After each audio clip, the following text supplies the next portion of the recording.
Good evening. I hope everyone is well on this Wednesday. Just going to clean the VR goggles here. Get it smudged. So we're going for another round of FIA in what should be a decent round for us, because I think we have quite a good car in the Scirocco. Just did a little bit of practice and I've done a 104.8. And if we have a look at the leaderboard,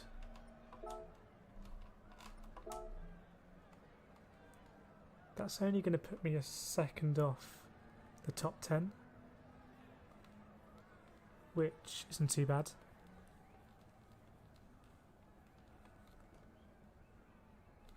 So if we can keep it together, might actually have a half decent result, depending on who else is in the race. So we'll jump into that now. Hi Al, and we've got Kate in the room as well, who I live with, and who can relay comments onto me in real time. So it's an old-fashioned system, but that's the idea. Hope you're doing well, Al. I think I saw you. Did I see you set a time? Set a time at Interlagos. Not sure if you're doing FIA. We're just going to be doing it vicariously. But I did just before I went on stream, do some laps at Interlagos, actually in the Aston Martin that we were using yesterday, and did manage to go a couple of tenths quicker, and I think I know where I can get a couple more. So yeah, just tried out the Vantage for that. I saw Tyre was using it and he'd set a ridiculous time, so there was a ghost to use. And Al managed to get a better time, yeah. I don't know if that was just practice or you watching replays, but something clicked for me when I watched Tyre's replay, and he's off the throttle a lot. And I always feel uncomfortable about being off the throttle, I think. Am I being too slow? But he's off the throttle to get the car turned in a lot. And then he stays on the throttle, whereas I try and get on a little bit and then get off again a little bit like that. So when I tried his technique, what it looks like he's doing, that's when I managed to shave a few tenths off. In terms of DR, I think it's about 38, 39 cents. Not the highest, but not terrible, so it should be a good split. Al, just practice over and over. Yeah, that's the way. That's the way. The only other time I've done this track, and actually not this way round, the other way round, is when it came up for a daily race, I think a few months ago, and I actually just time trialled it. I was having so much fun time trialling it, I didn't bother doing any races. That was fun enough. But it's strange, isn't it, how it kind of clicks when I think I spoke about yesterday, when a couple of tenths down the lap time just seems really difficult, but as soon as you do it, it becomes a new base time. It's a funny thing. I haven't done too much practice for this race, but I feel fairly confident. We're in the Fairy Liquid Scirocco. Going to be cleaning up. And we got a very good result last time in FIA, I think at the weekend. 170 points or so. Haven't really done that many manufacturers races, but another thing I saw some videos of Daily Race C, and it seems like a bit of a penalty fest. The track limits seem quite arbitrary.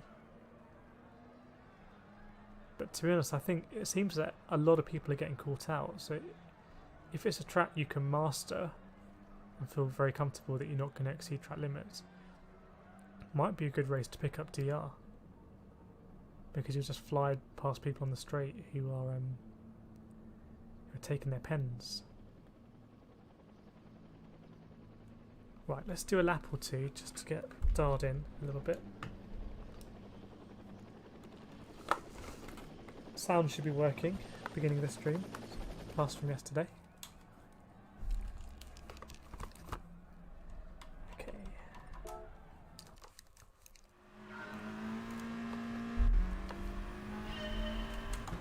So this corner normally just needs a little lift up to 5th momentarily, and then get really close to this apex on the power early. You can cut a lot of that, although it's a bit risky. Up the hill, I think slipstream is going to be really important here. Keep it in 5th, or go up to 6th, doesn't make too much of a difference. So we'll go up to 6th and braking just after the 100, down to 3rd. Get really close here but not over it on the power. Then run out a little bit wide here, lifts, and then on the power. Can be a lot more aggressive there. Up to 5th, brake at the end, 3rd gear, get close to the apex, on the power quite early as you go up the hill. This is a bit of a weird one. Kind of get into the dip, I think, and up to 4th gear early, use the runoff. 5th gear, don't need to go into 6. Brake at the end of the barrier. 3rd gear, get nice and tight and on the power early. Normally use that blue runoff. 3rd gear here, and that one needs to be a lot tighter in the race. This is corny lift. Okay, let's give it a kind of flying lap now.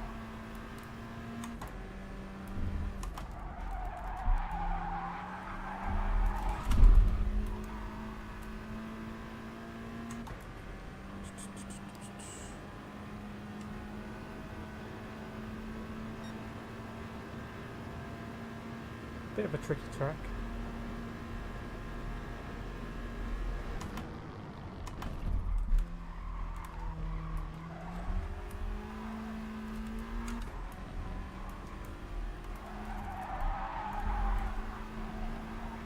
So I don't need such a big lift there.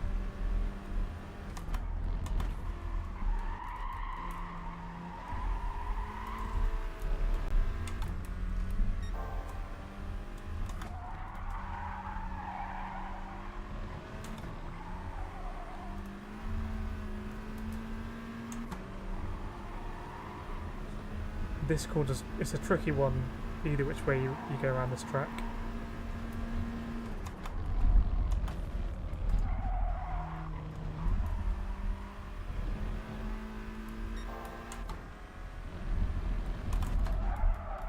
And I tend to miss that apex a lot.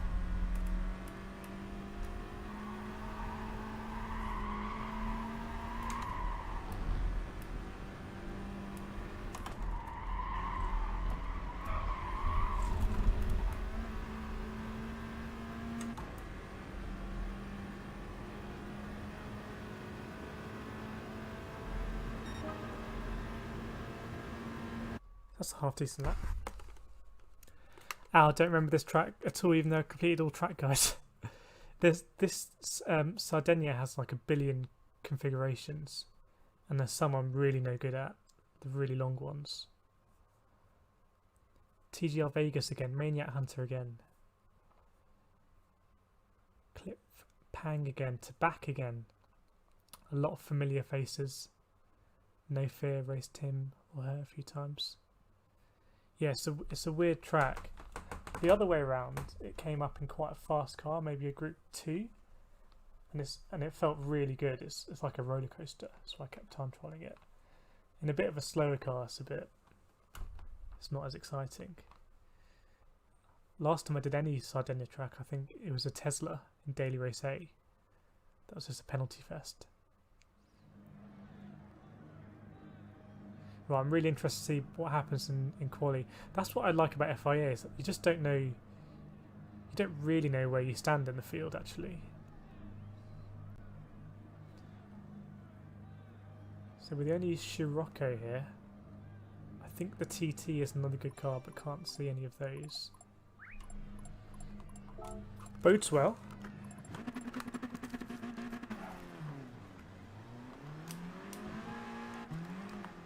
We can get in the slipstream and set a couple of good lap times. I don't think there's any strategy here in terms of pit or fuel or anything. Might burn fuel, it's a bit risky. Burn fuel for a little bit on the grid.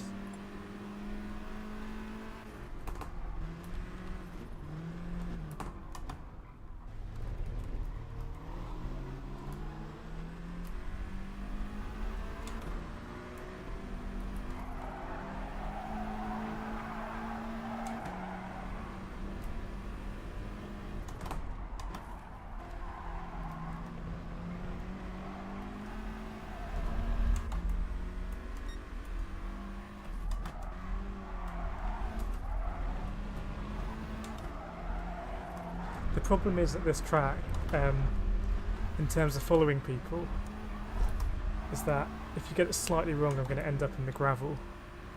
It's not like Red Bull Ring where you can play around a little bit and not fall off the track.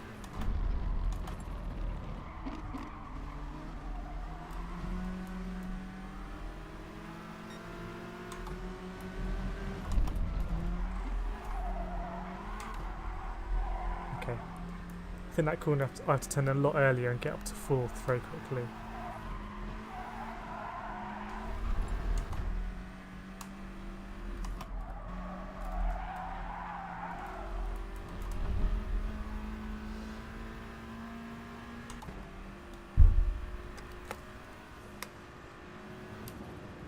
Hopefully it's going to be another interesting race like yesterday.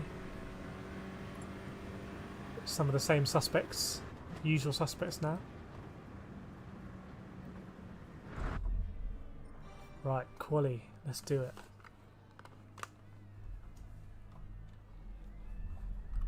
If I can sort out my wheel, what's going on here? There we go.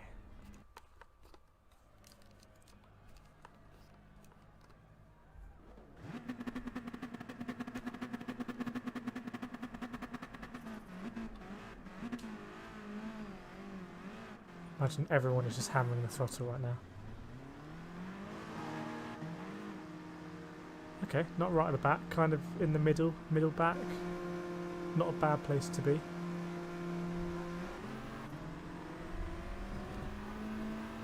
Cheeky overtake in the pits.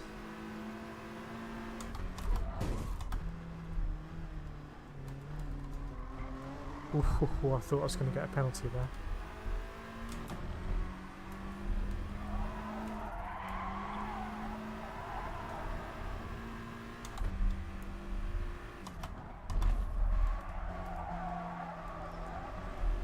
He broke very early there. I don't know if that means he doesn't know the track that well or it's just the warm-up.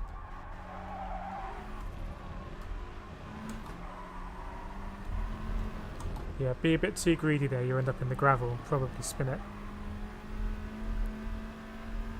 Likewise here.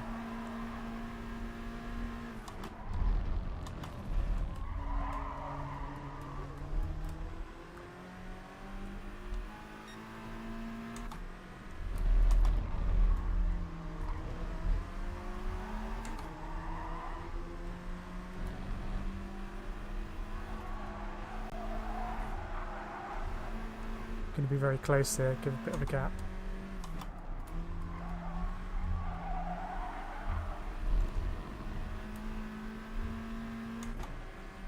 Okay, quali, FIA. It begins. Probably going to have to go up to 6th here.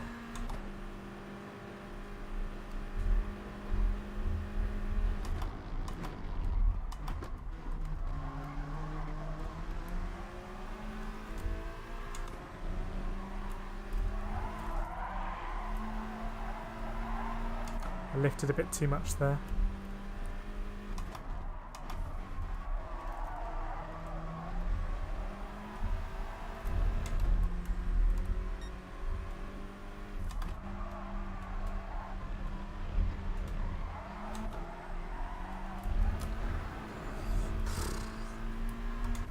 very poor through there, and I've got someone right behind me, left to back. Probably going to do a move.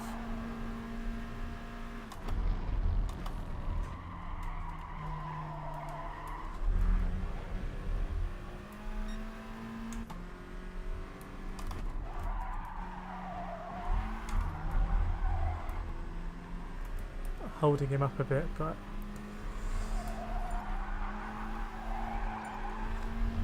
that's quality.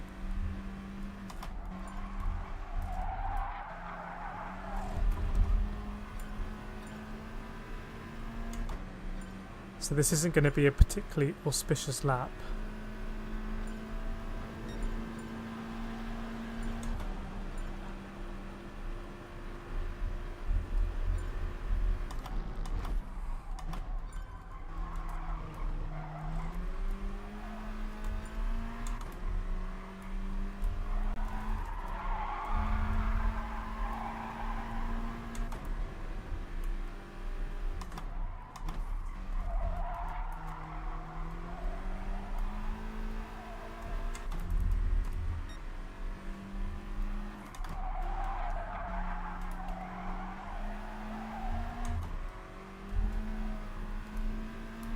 Taking very different lines through there, but see what happens.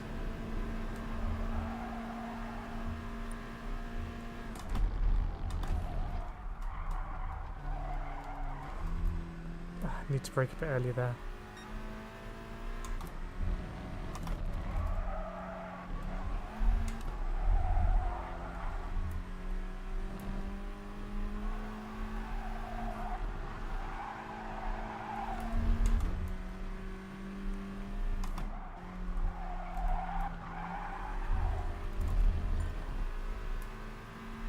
Right, he's third ahead, so he's got good pace, so good car to follow, unless he's going to pit.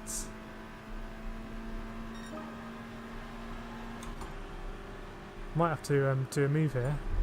No, take it easy.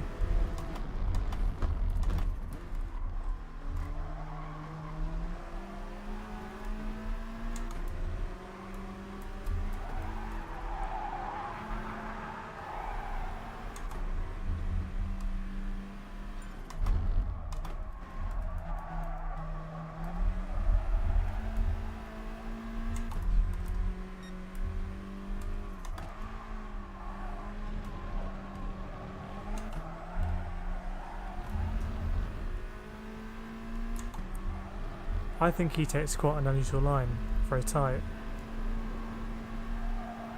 Brake earlier here.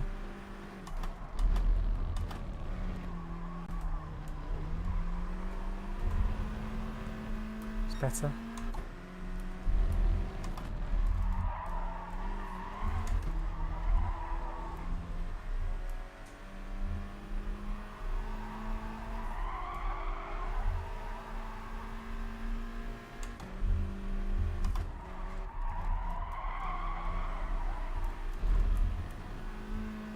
Okay, hoping this is going to be a top 10 lap.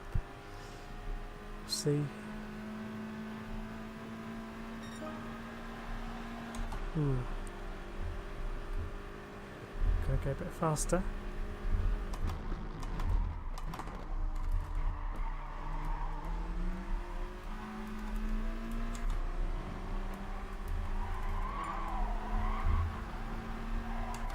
Seemed a bit better through there.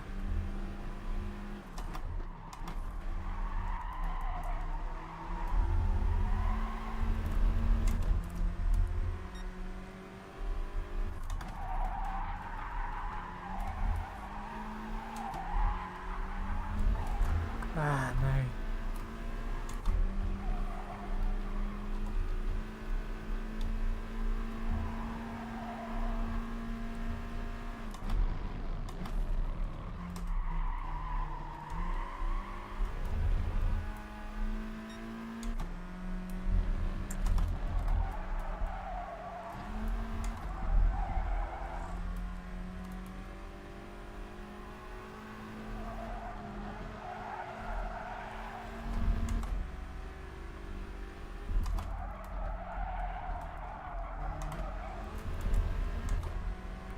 I'm going to lose a toe.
Just wonder if second gear at the bottom of that hill is going to be better for me to pull up.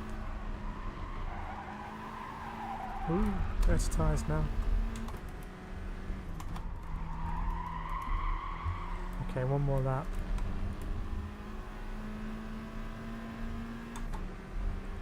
I mean, 7/10 off pole is less than yesterday.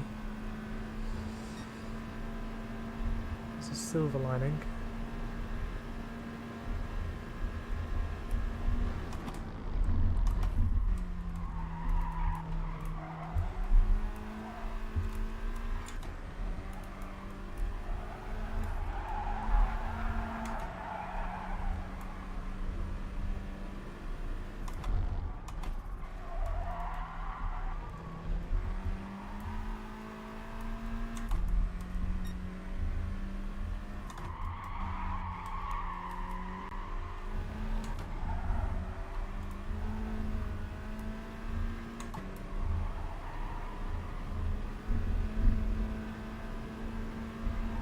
Try it in second up here.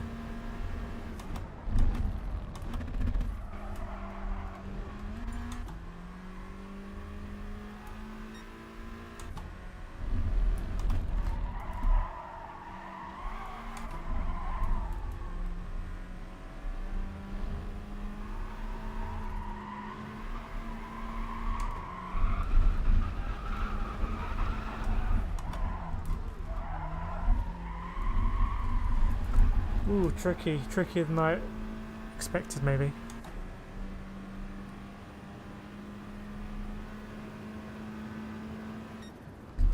Trickier than I expected.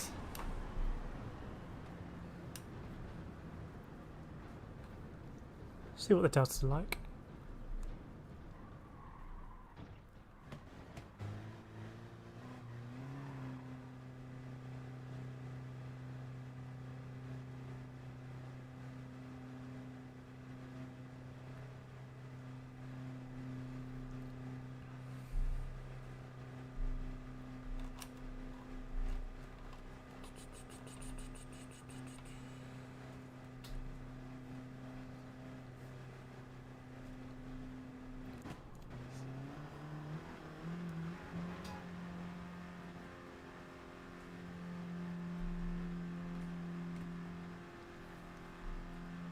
Just cleaning the wheel.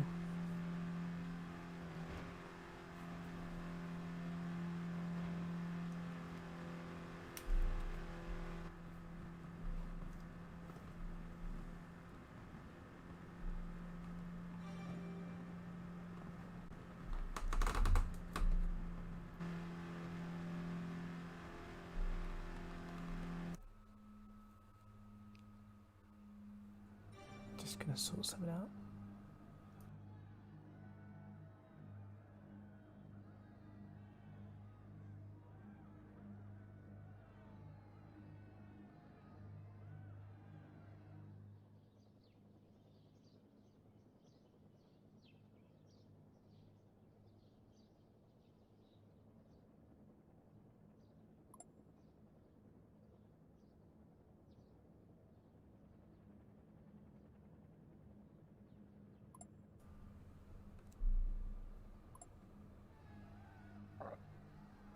High flying, high out.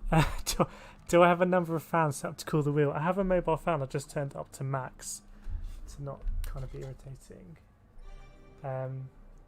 Really, I need one either side because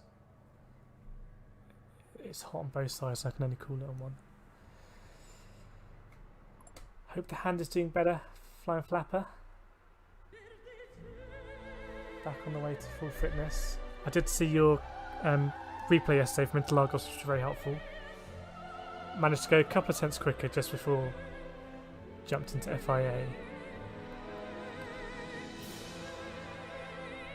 Although I wish now I'd done a little bit more practice for FIA maybe.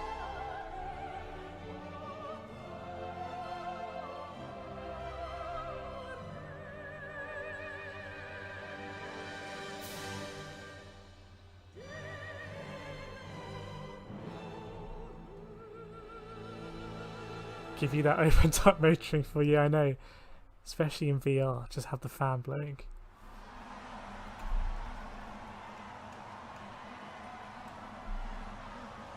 well done for beating your time as well. Flyers pointing out.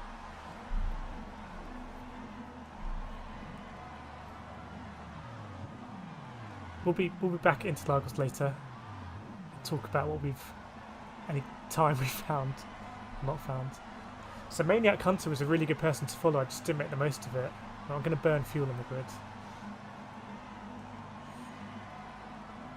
Thanks, Flying. Yeah, very helpful. I watched your video and I watched PR1 Fire, and I think I need to be more relaxed about being off throttle.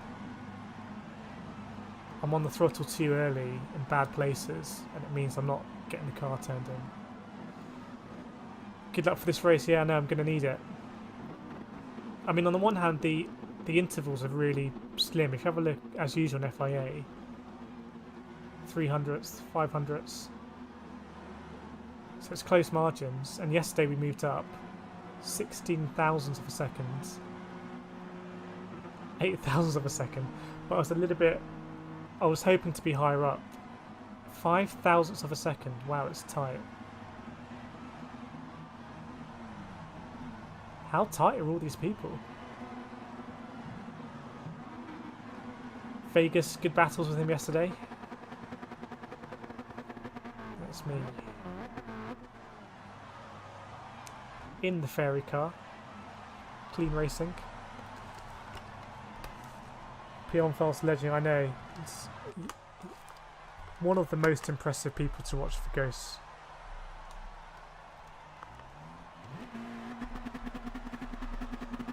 Oh, we've burnt quite a lot of fuel there. Hope that's okay. Right, let's get into it.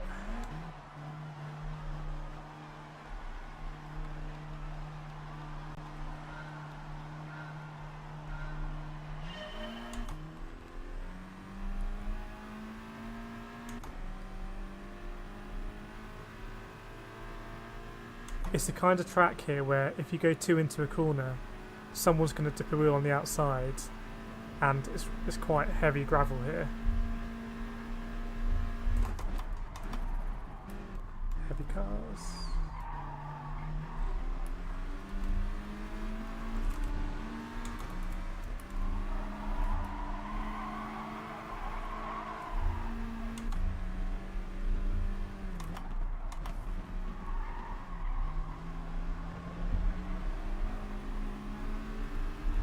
Don't understand this corner really.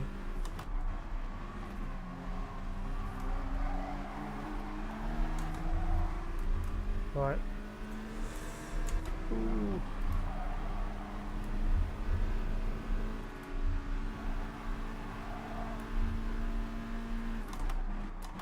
This guy's going for a move there with Banzai. Lost all the momentum. Don't want to pick up a penalty.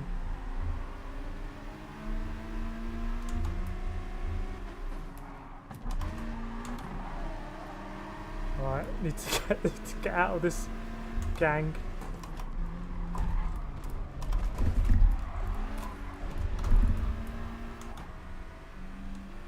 Losing a lot of time here. This is actually really suboptimal, to put it politely.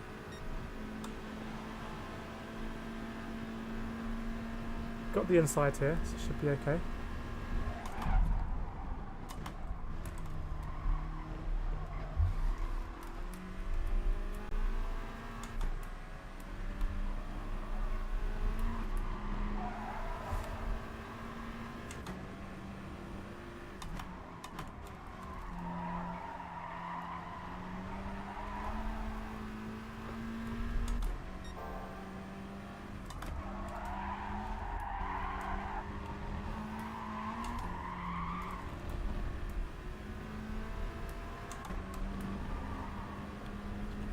Took a bit of a gamble there. Let's catch up with that crew.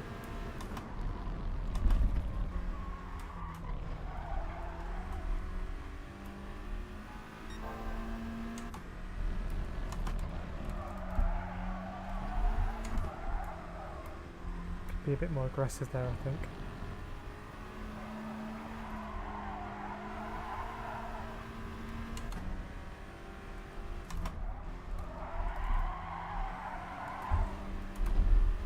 got to be a penalty ref. Right, how defensive is he going to go? Blast past him, hopefully.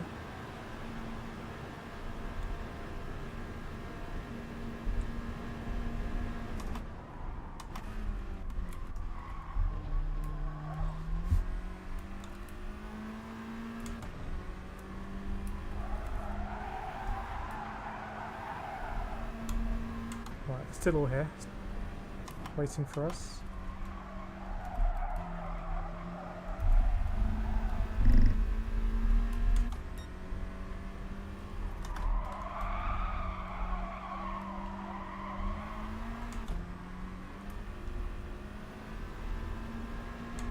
Just don't want to be in punting distance really, but I've got to look forwards.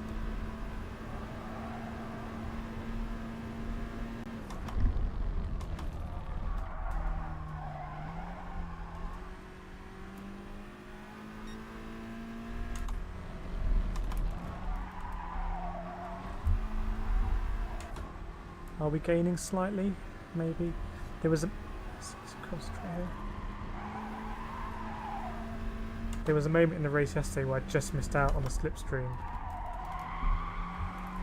And actually it was pretty crucial. So we really do have to catch up here.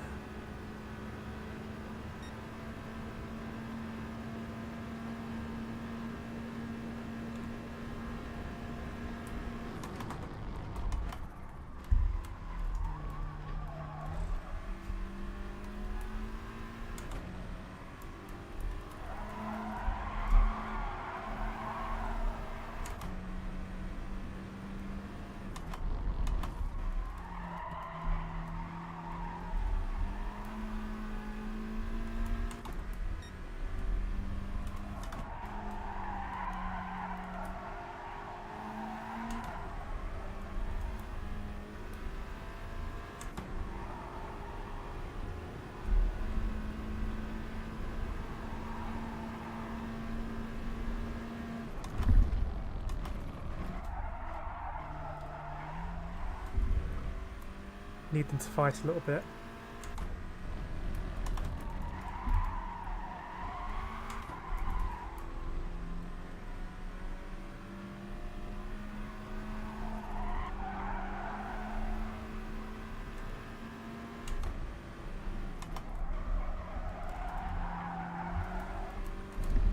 Right, need to just turn into that corner, then get on the throttle. Okay, they've fought.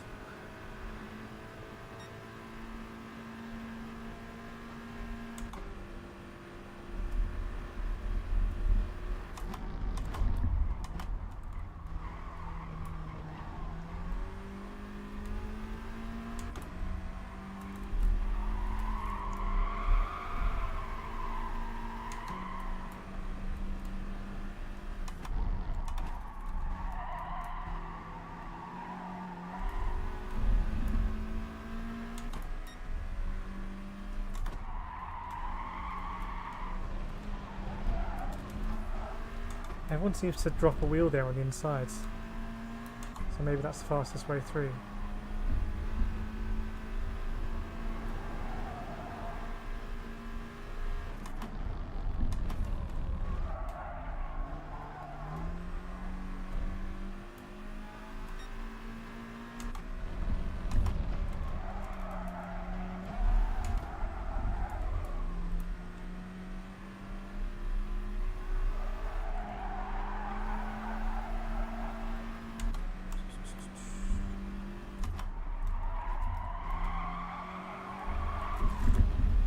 Okay, that was better.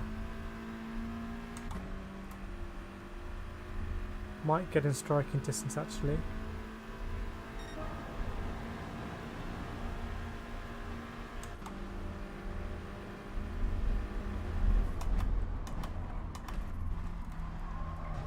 I felt the frustration there. We're actually catching the leader, believe it or not.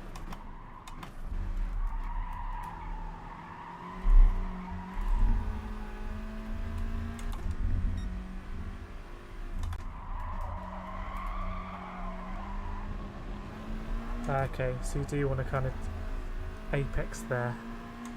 It's making more sense to me now. This corner, I think you also really need to hit the apex.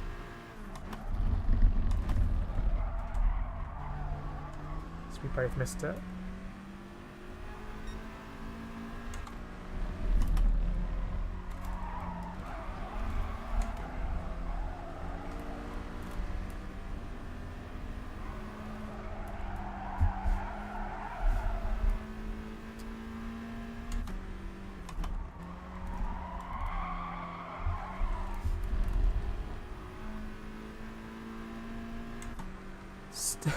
Very slowly moving up the grid. I feel like a good quality time here is really important. Can't shake these guys behind.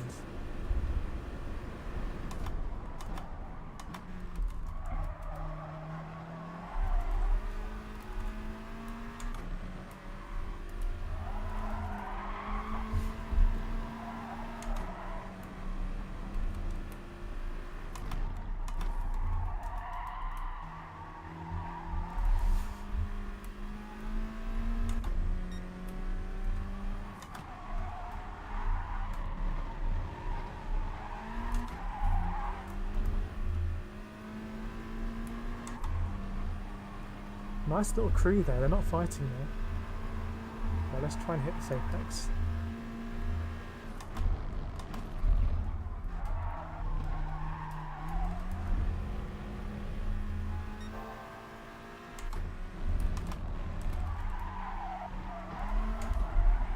Well, we're going to join this party.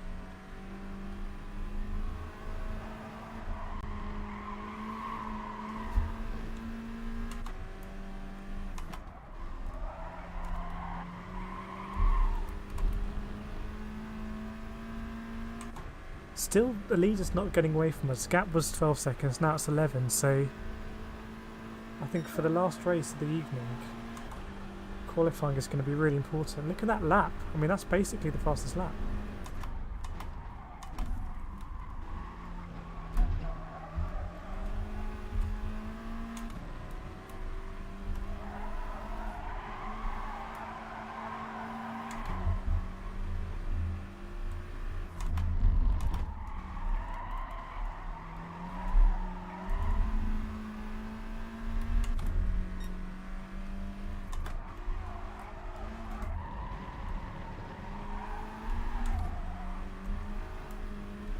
Right, it's going to be interesting here.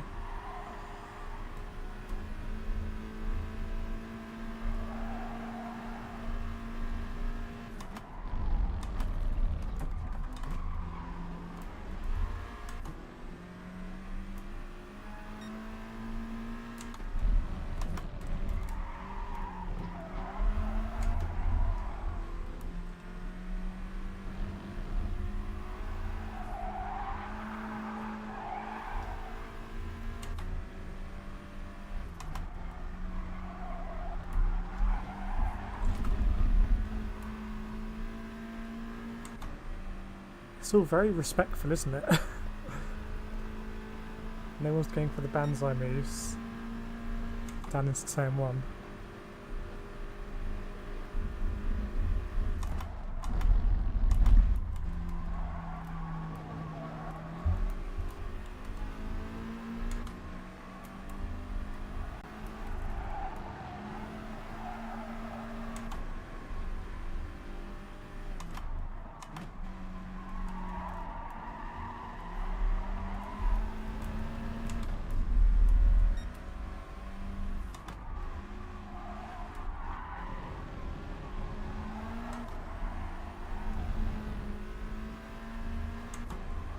Just trying to think where the best place to try and go for an overtake is.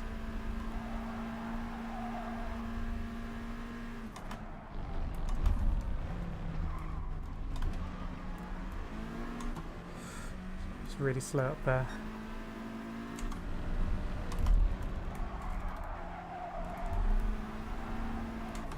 Just trying to get up the inside here, didn't quite work out.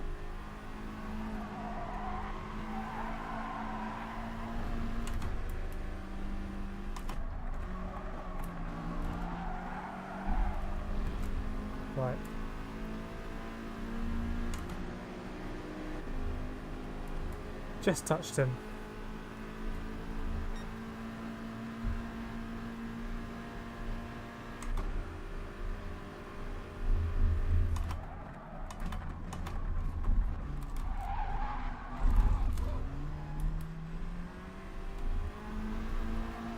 He brakes really early there, so I thought I'd try it, but he was optimistic.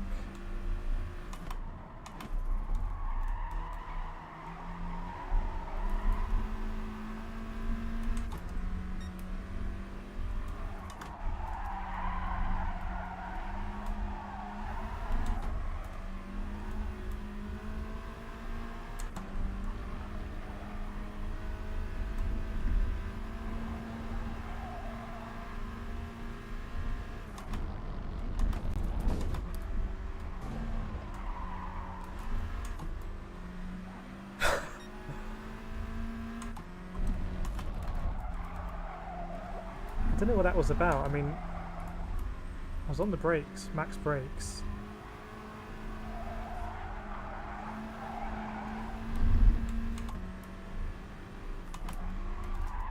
No.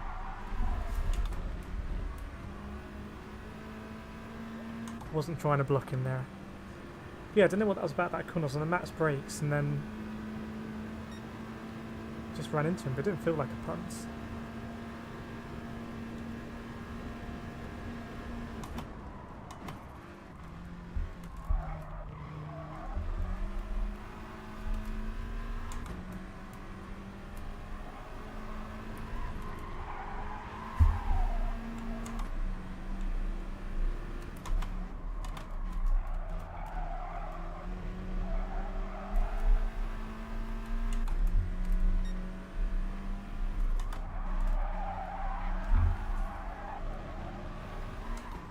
He's into the gravel.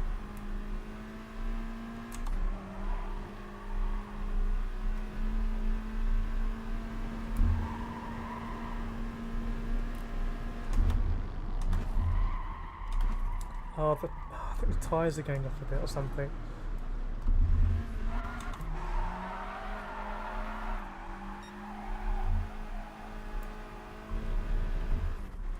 That's why.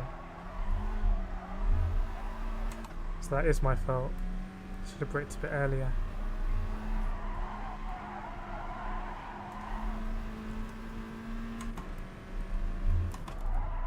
That's why it's happening here as well.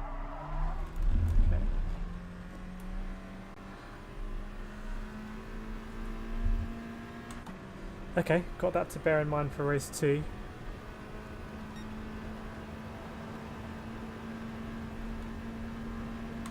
Tyres will go off a bit in the last couple of laps.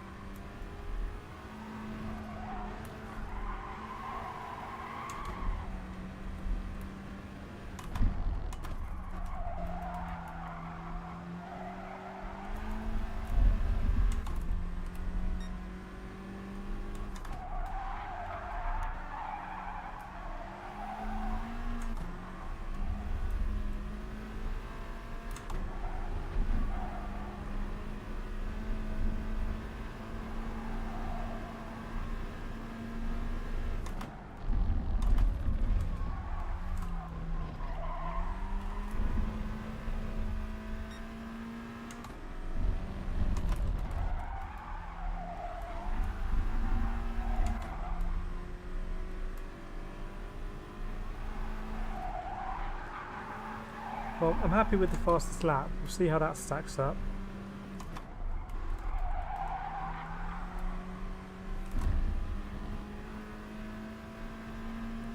Bit of a shame about the result, because I was only ever going to get about 10th anyway.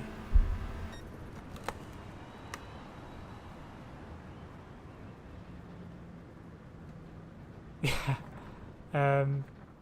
Yeah, so that, what was it? It was the WRX. I feel a bit bad because I don't know where he is now.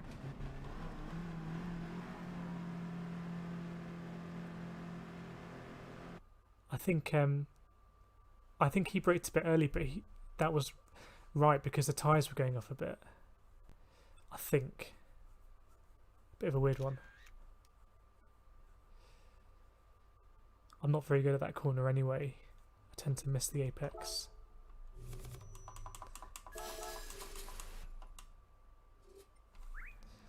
So sorry that wasn't a good result for the first race, because actually we could have had a good result, and that's a mistake by me.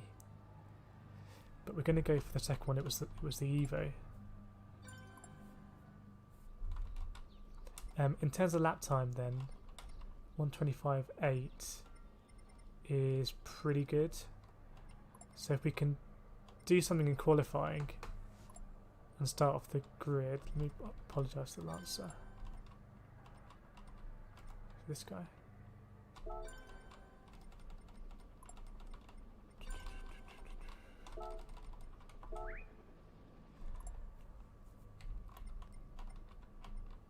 Usual suspects from yesterday, in FIA yesterday, and we're there or thereabouts. We're in the ballpark, which is better than yesterday. Oh, we just missed a race 2. Oh no, we didn't miss a half past. Could go for a race B to mix things up in the interim. Flying Flapper still at the top. Oliver Fletcher, dude, it's lap 12 out of 12. Yeah. Made a mistake on lap 11 and then it was just written off the race really. Setting a time in the Vantage, which was working well at the Red Bull Ring yesterday. Catch up on the chat. Let's hope you fly around this track like a fairy. Yeah, not quite. I kind of slid off the track. You did really well up until that mistake. You just got to nail that hot lap and qualify for the next race. Yeah, I know, yeah. There are a few corners that still didn't make a lot of sense to me in quali, but now I think they do. So that bodes well. It's going to be a one shot at the end. Oliver Fletcher, unfortunate man. Yeah, I know. It was a weird race because I qualified really badly, even though I was following someone who qualified third. So I had a really good slipstream, just didn't make the most of it. And then I got into a battle the first couple of laps with, what was it, a couple of Vipers and a Mercedes. That was really aggressive. Surprised no one got a penalty. I was just trying to avoid it. And then by that stage, the pack ahead had got ahead by about 3 seconds. So I had to claw back that gap, get back in the tow, and then started making up positions when people were flying off. Then I think got to about 10th or 11th or something like that, but didn't really have the pace to kick on, and then made that mistake going into that hairpin at like the bottom of the, going up the hill. It's a bit of a strange race.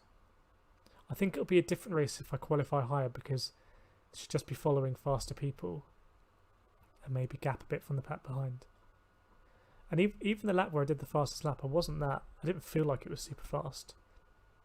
I felt like I was messing up quite a lot. So that does bode well. It's quite a short race, isn't it? Race yesterday was a lot longer.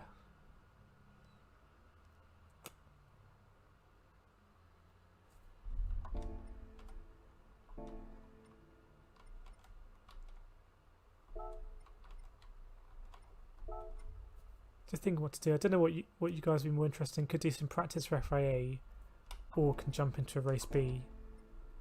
I'm happy to do either. If I do the race B, I'll do some quali now.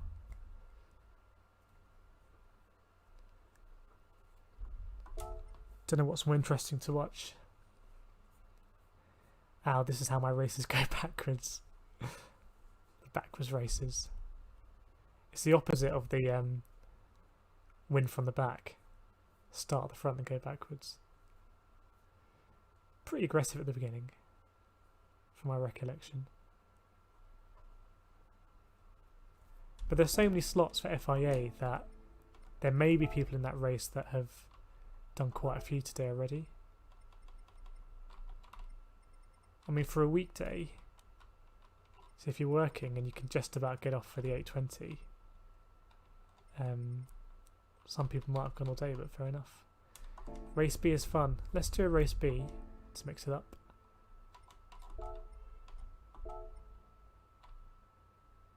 Let's do a race B. So I was in the Vantage. To be honest with you, I didn't really like it that much. I only did it because Fire set a time in the Vantage. But you can set a time in anything. You can set a time in a brick, and it would be pretty much the fastest thing. Twitch Josetti, the fastest driver. I will, after the stream tonight, I will put up a video of us racing Twitch Josetti and him getting frustrated in Spanish.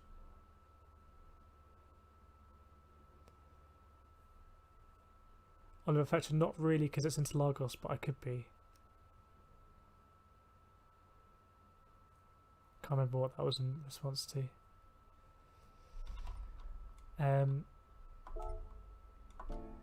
Okay, we'll jump into a race B then. Mix it up. Just got to be careful not to lose all the SR. And just last minute decision what car to go in. I do want to try the GTR at some point. Do you like that car? We'll stick with Advantage. Do a couple of laps.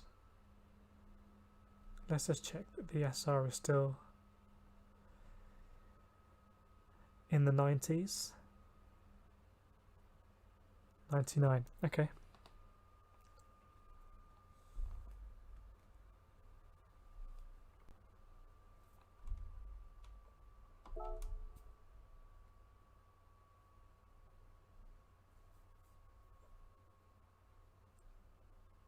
Let's see what the Interlagos leaderboard is looking like.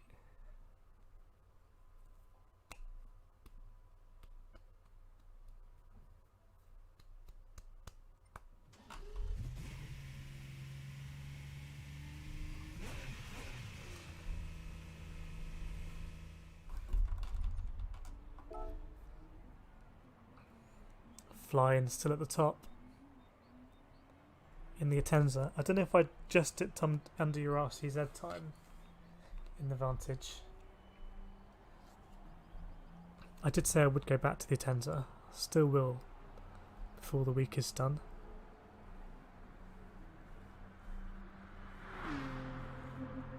I think you said you improved your time.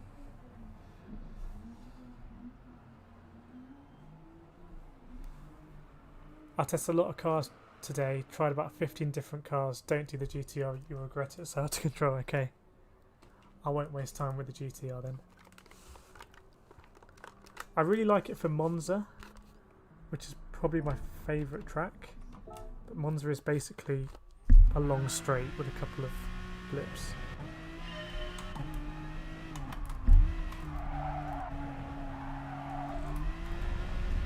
I don't know if you tried the Aston Martin.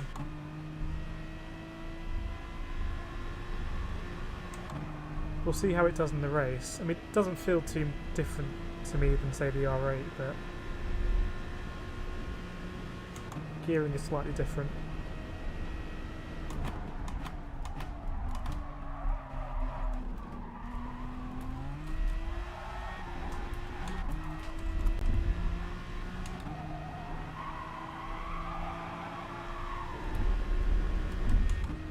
Brake balance at -1. I think it's the same as we had it yesterday.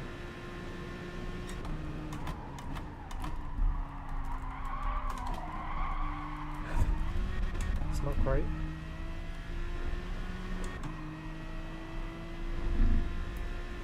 It was a decent set to 1 for me actually, until then.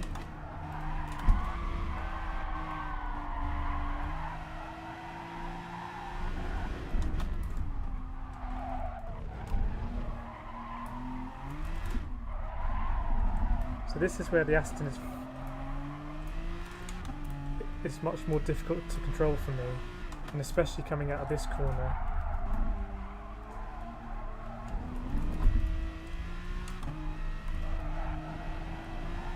When I do a normal line.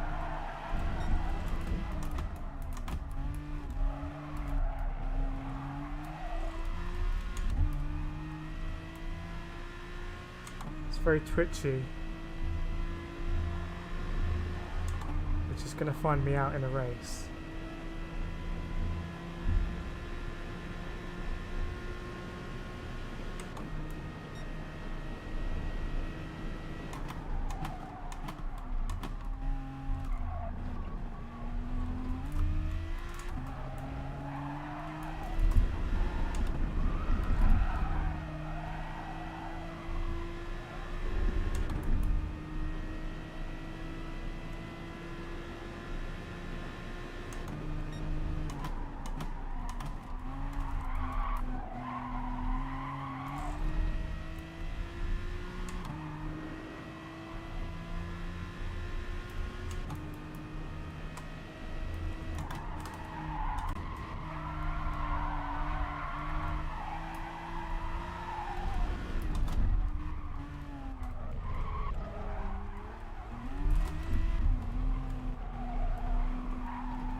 Very messy through there.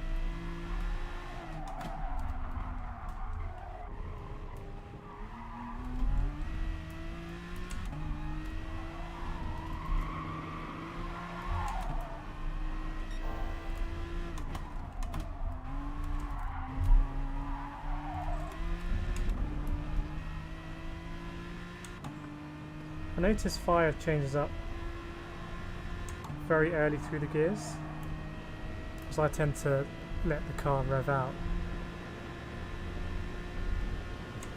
And something I'm not very good at is this first corner. I think you have to be off the gas for a lot, and then bomb it down like kind of like that. Because I tend to ride the throttle through the first part, something I've got to pick up. RCZ is really stable through corners, which is quite important this track. Yeah. I didn't really give the RCZ a fair shot. Maybe I should. RCZ was working well at Catalonia. Yes, I think I can still improve first corner. First corners, I'm really inconsistent at it. I don't know if you're the same. I know what the right line is. You want to be all over on the left hand side and then basically go down in a straight line, cutting the corner, and I rarely execute it well.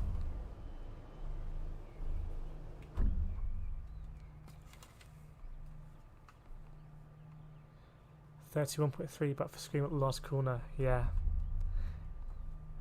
That's the way with Interlagos. It kind of, you can have a great lap time, but the last corner is such a variable. And then you can see the delta going down all the way up the straight. Okay, we've moved up slightly. JMJ Bone again. Brisbane 956, name I recognise. I don't really like the gearing on this Aston.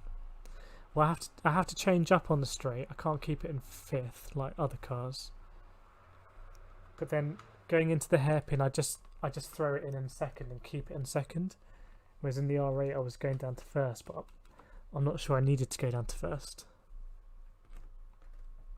Surprisingly, the Jag is quick on this. Okay, that'll be interesting. Get the F-Type out. Anyway, let's see what happens here.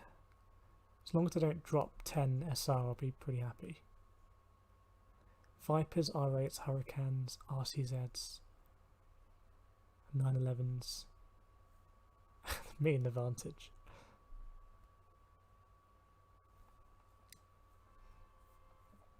AMG.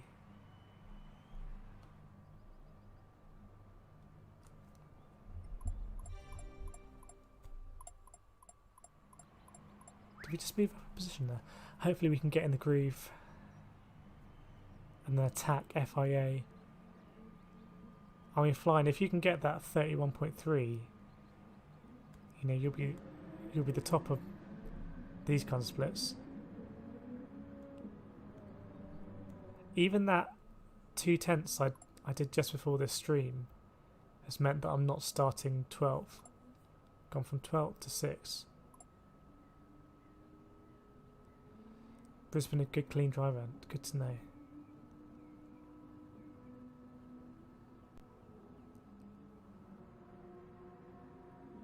It's actually pretty tight there in the quali from about 4th to 11th, 0.3 of a second. I am finding that more and more. These kind of splits around 40k is actually quite tight. We saw that at Catalina last week. Right, let's jump in.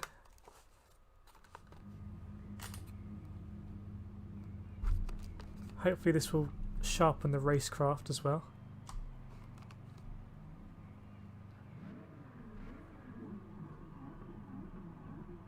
That's my car.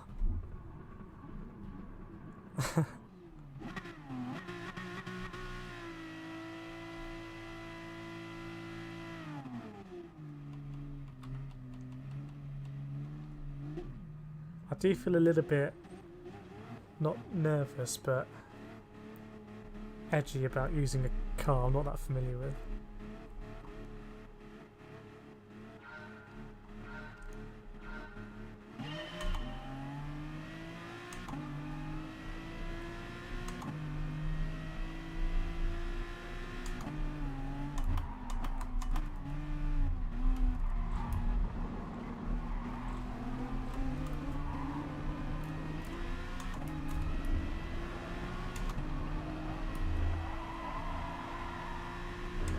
I have a tendency to get mugged there. I was just trying not to punt off the guy ahead.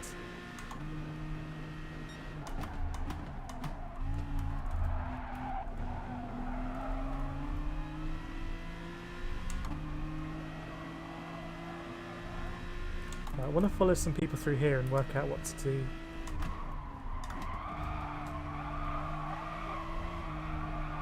Two very different lines there ahead of us. So I keep it in second here in the Aston.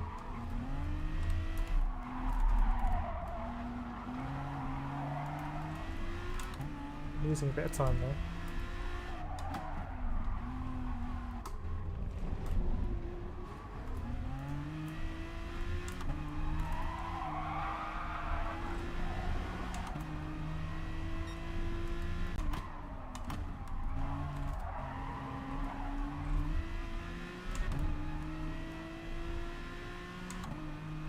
Kind of holding her own in the middle.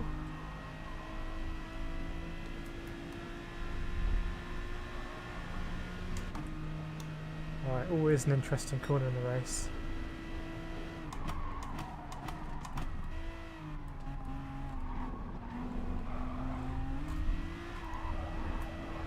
So I don't know if you saw how many times I was like on the throttle in that first corner. Whereas someone like Fire is just very binary. Brake, off, throttle.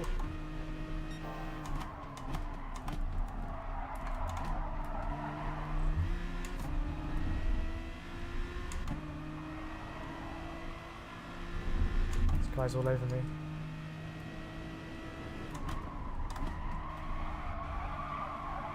Yeah, fair play.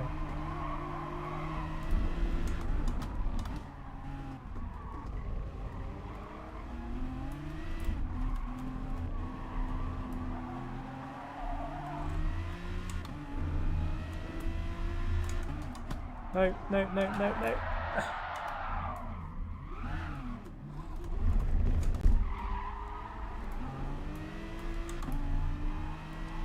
My mistake.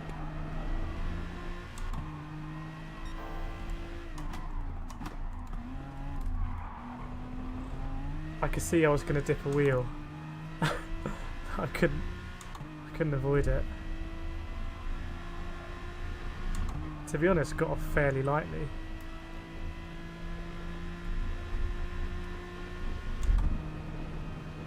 Bruce Wayne, Mr. Batman ahead.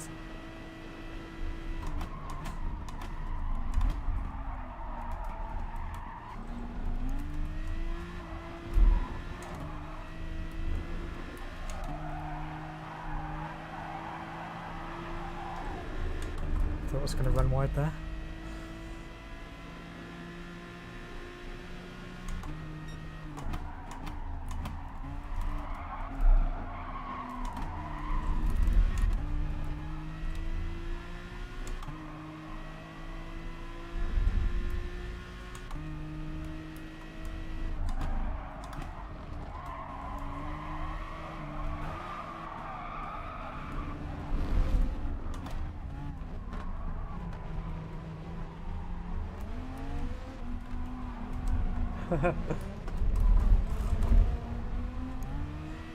To be fair, I didn't shut the door enough.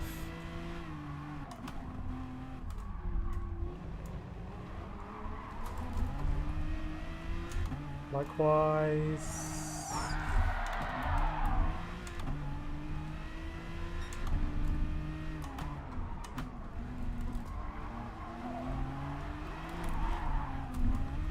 Just haven't been streetwise enough in this race. Ooh, don't give me a penalty for that, please.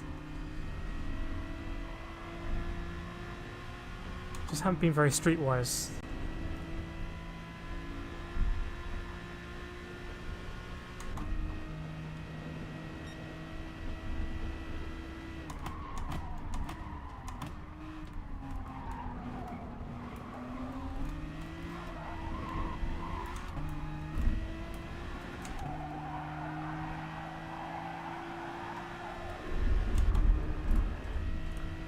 Can we pick up any positions? Hope so.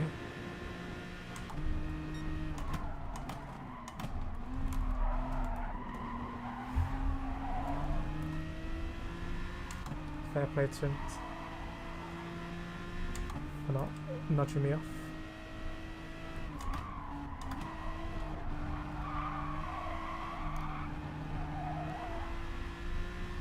Something's going to happen ahead here.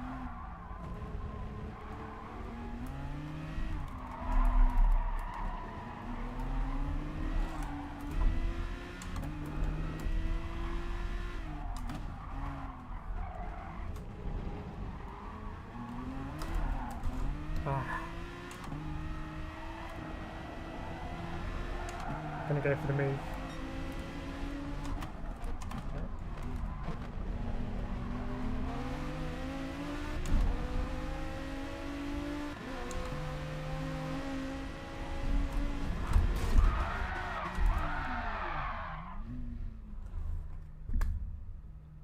Make your own minds up. Is what it is.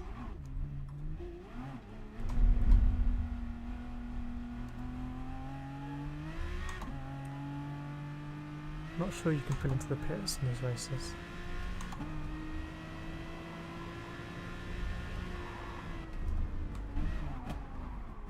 Just come out the other side. Anyway, it is what it is. Race B. A few muggings. And then an actual murder.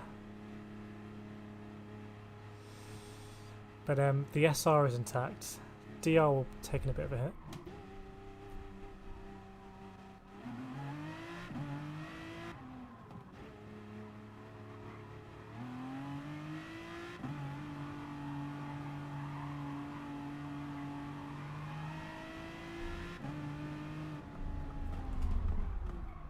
But there were a couple of moments in that race where I didn't quite close the door enough, so I left people half a chance to go up the inside messily, and obviously they take it. Whereas if I'm actually there, they're less likely to punt me than to kind of go up the inside roughly. But that one at the end was, you know, he knows what he's doing there, and it's not one I can really even back out of. So anyway, we've come across him before. An entertaining race.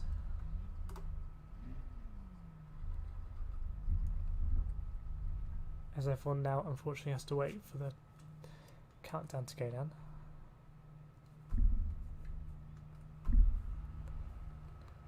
It's a bit frustrating because he had a 1 second penalty anyway. So, you know, what did he really gain? But anyway, that's race B.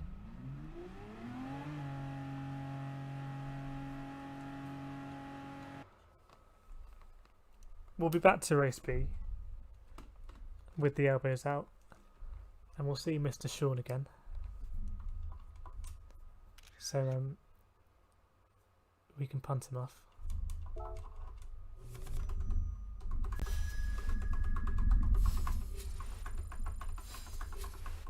But that was a dangerous race in terms of the SR could have been really bad, and actually I don't think we got any kind of penalty. GT Sean going down to an A. He might have got a big time penalty for that, I don't know.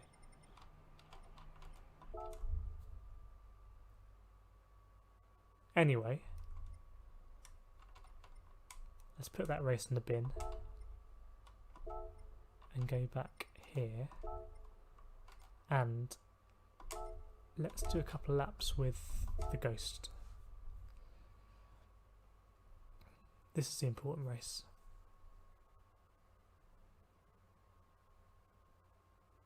I was watching some videos of Daily Race C at Spa, and I was just scrolling through the video and just seeing where the penalties were.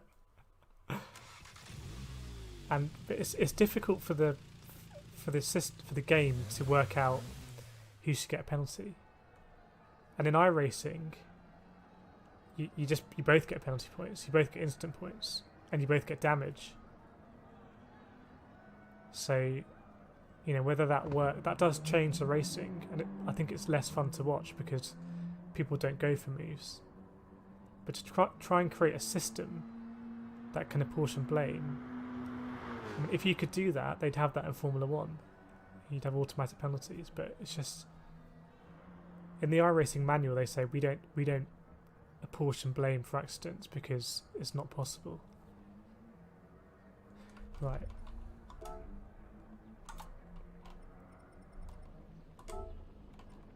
Mr. Alex only this time. Got to be careful not to miss the slot. So I'm going to do a couple laps here. Let me know if you can see some gaping areas where I can make time, because I can't remember what my quality time was either, but there should be an opportunity here to get a really good lap time in.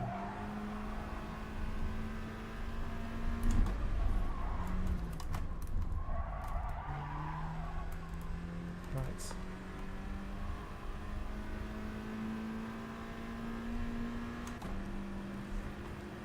I feel like a lap time around a 1:24.8 would be very good. I can't remember what times were in quali though.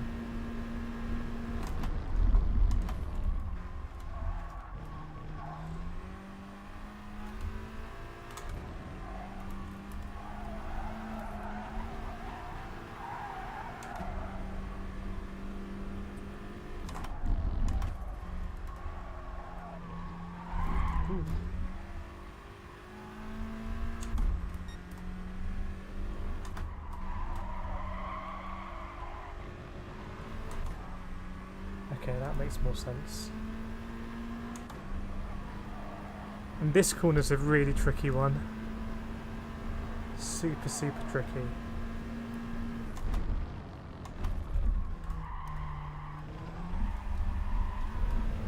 Because you want to be on the power super early, but you can't turn.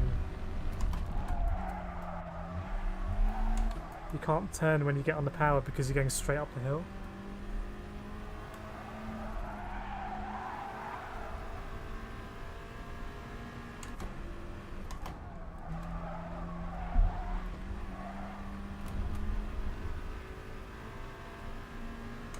We'll need to see a delta really to see how we're doing.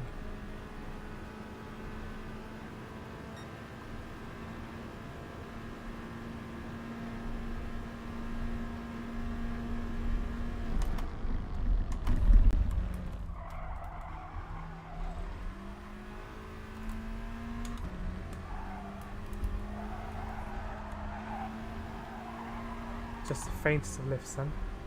Oops.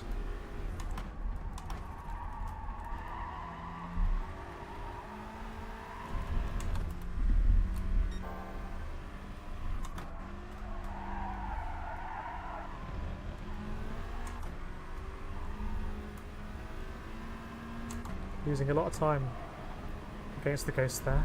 A lot of time.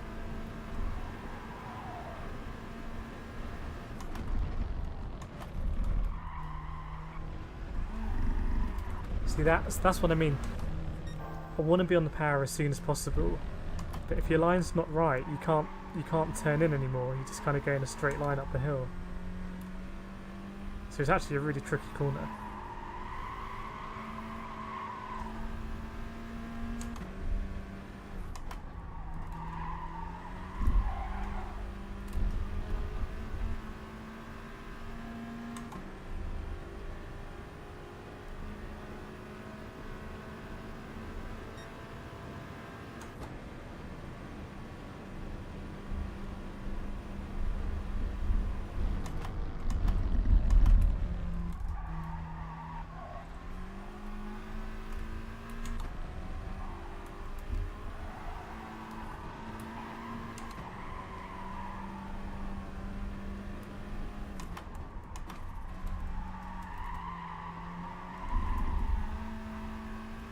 So I'm okay up till here.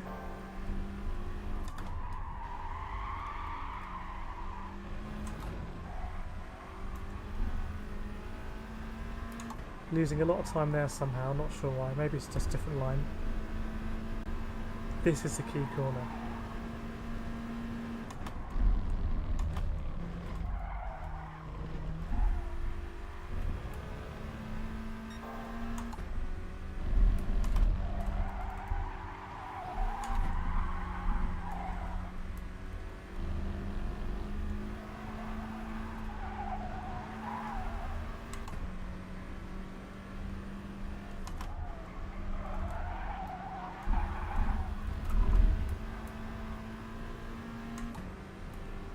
Okay, this is going to be a half decent lap actually.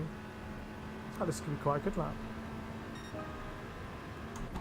That kind of lap is going to go down very well.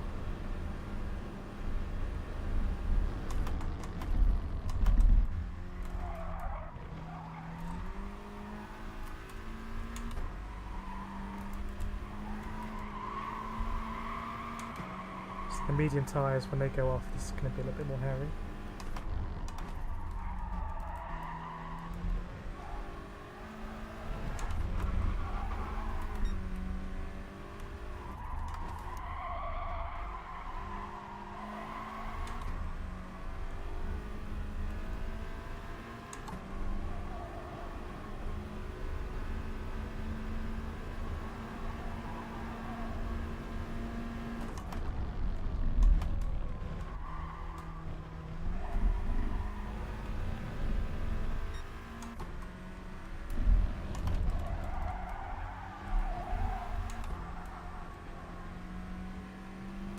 Finish this lap.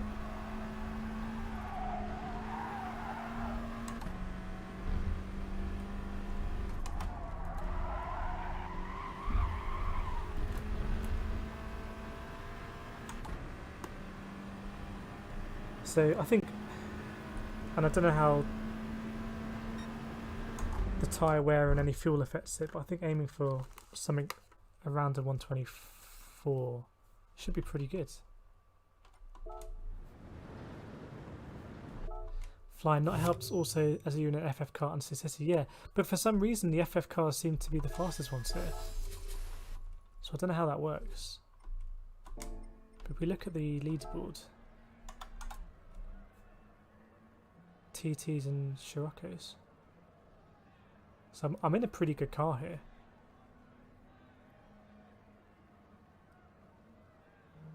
It's funny, if you look at the leaderboard at the end, it goes 89, 91, 92, and then a massive gap. Gaps here as well, I guess. But it seems to be, if people don't have the right car, they're not going for it. Although actually in the race that we did earlier, it was pretty mixed in terms of the field. I think qualifying is so key here.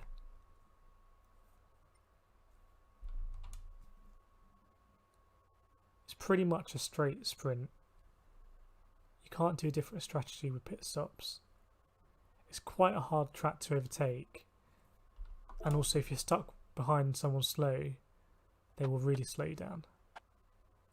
Because you have to brake a bit earlier than often you're going up hills and things like that. So just braking slightly earlier costs you a lot of time. They make it fast on a straight line acceleration. The FF cars, I guess, to kind of compensate. Doesn't the car look good in the fairy livery? Absolutely cracking livery. Big fan of this one. If I had a Scirocco in real life, I might be tempted to wrap it like that. Yeah, I chose Mazda for manufacturer as a Tenza group, was shocking. So I was in Porsche at the beginning, and then I think they let us change manufacturer when they released the Mazda Group 3. And I don't think I'd really done any manufacturers by then, so I changed to VW because I'd heard good things about the Scirocco. Although, to be honest, on the whole, I wish I just stayed with Porsche. This guy set his lap time on the 12th. One time ago. You must have some very soft, clean hands. I do have my gloves here, actually. I have my Torque gloves, which I've only just tried on, really. I'm trying them with the wheel. Maybe I try them on with the wheel now. Alright, let me do a lap with my gloves. My karting gloves. I know that wasn't the point of the comment, but it just made me remember. TORQ gloves I've gone for karting this year. Normally I just wear mechanics gloves.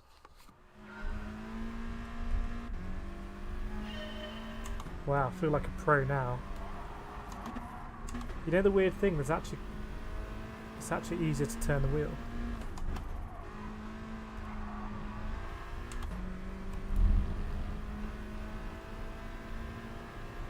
The only bad thing is it's not going to be as easy to mess around with the D-pads.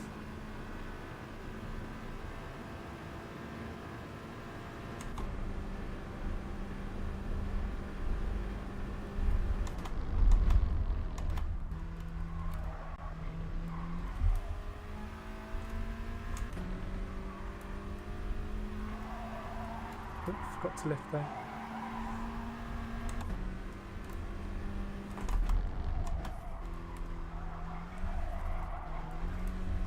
Maybe we do this race with the gloves then.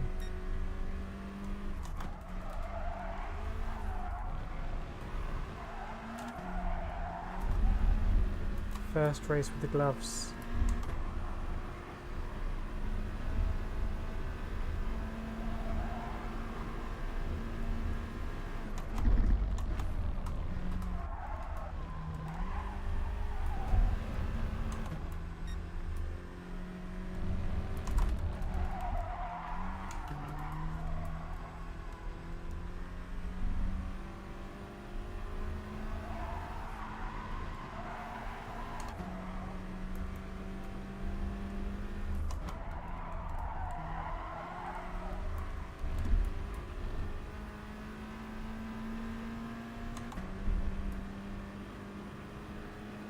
Trying to proper lap.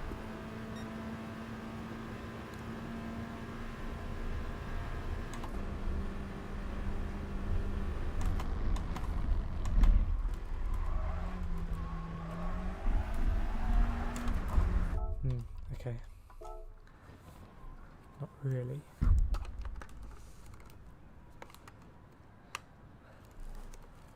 Flying, I can't seem to find the red Puma gloves online, the race gloves are used in the World Tour. Ah, okay. They're the kind of... Yeah, I know what they look like. Scirocco used to make some esports gloves.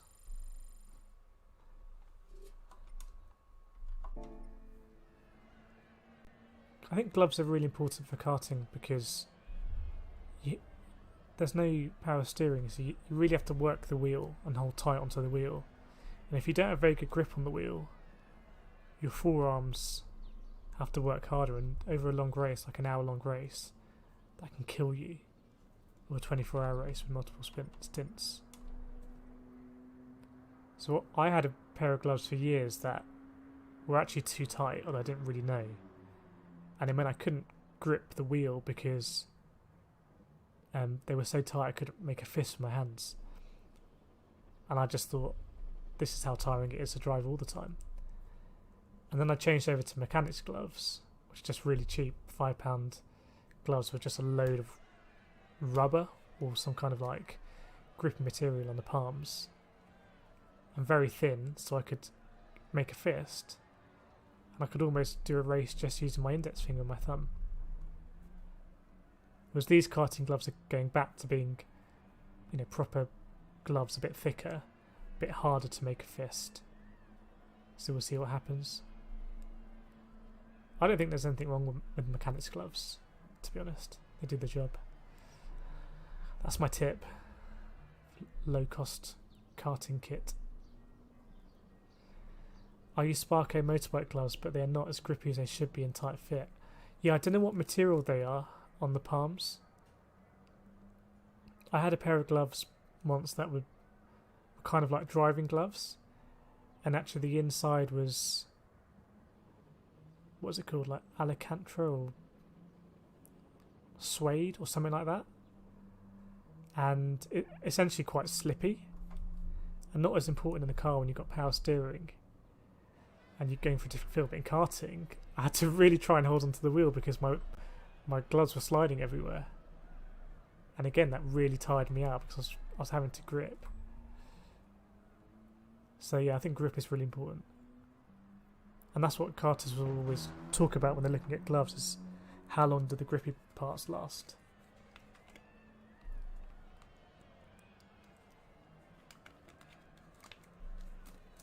been a bit of a lower lobby for this race, I think, because we'll probably have lost 1,000 DR from the last race. Might make it more winnable or podiumable. I wish they could have gone for a more exciting time of day here, something a bit more inspiring, sunset or something like that.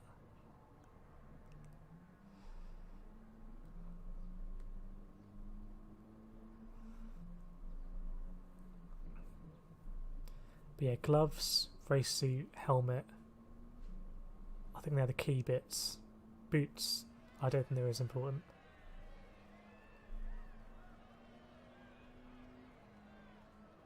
Race suit is race suit, but I think for the helmet and for the gloves, it's much more about the fit than whatever inverted commas features, especially for the helmet.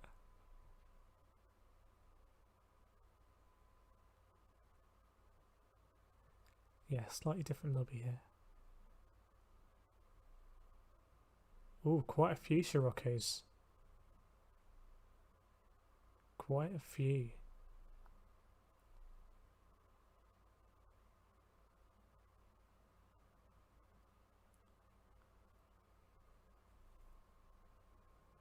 The Cayman, always a popular choice. And I know sim racers often wear gloves, like Jeremy Broadbent wear gloves. I don't know if that's a thing where you want to feel like you're really racing or not. I don't really know. Right.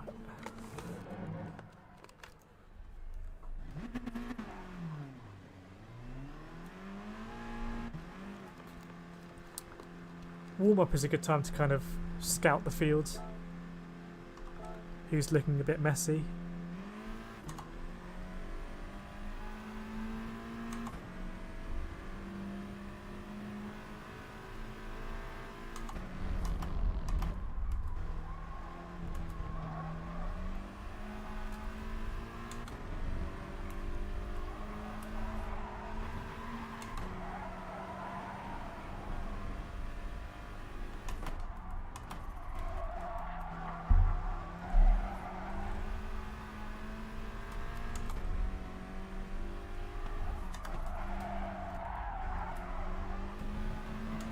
I think I understand that corner a bit more now.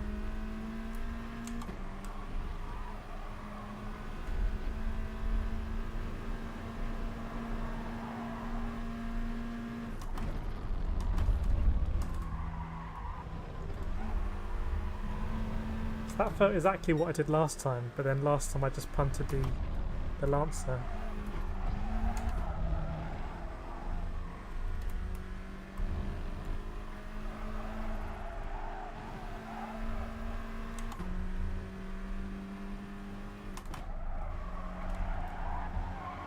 It's a pretty good exit from there. I'll take that in quali. Right. How many points we're talking? Imagine it'll be around the one... Ooh, might... I can't see. Might have dipped down into the 170s. Sparco Mech and Mechanics 3 gloves what I use. I didn't know Sparco made Mechanics gloves. I'll have to look. I was using some kind of no-name ones. Puma gloves, £127. Yeah. Maybe give them a miss. Some of that will be sponsorship as well. I think they'll make the contestants wear them.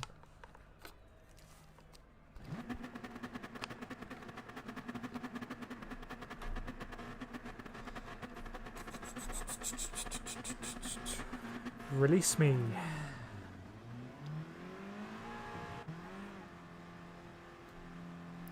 Right, gotta find a good train.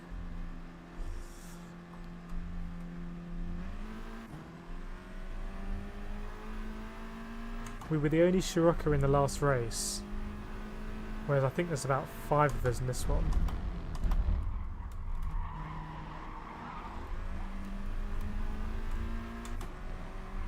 Right, this is the guy we were following last time, and we overtook him.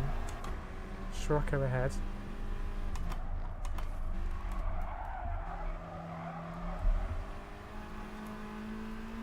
feel a bit more in the groove now.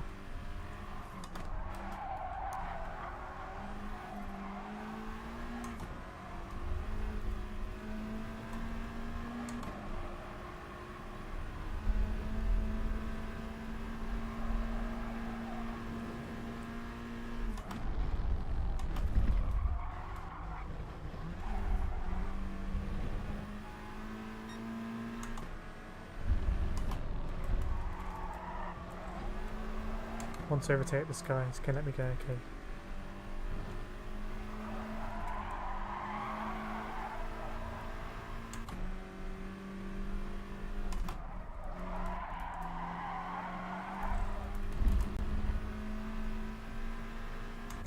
This looks like a decent train. I think we're just in slipstream, I hope.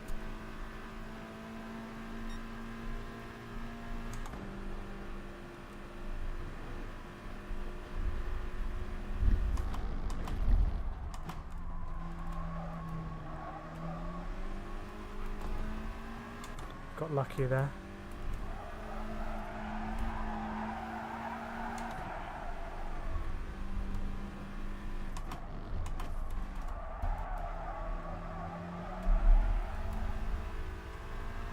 Feeling good about our pace.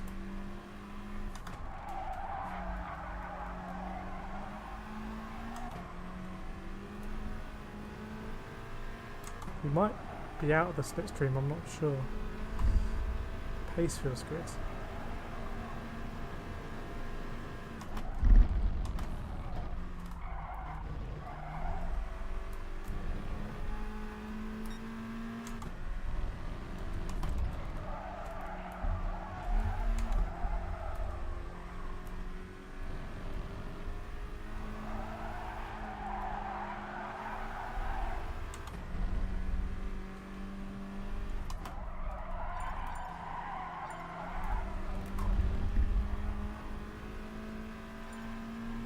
Should be in range now, I hope. Maybe we're not, you know. Maybe we're not in range to catch up.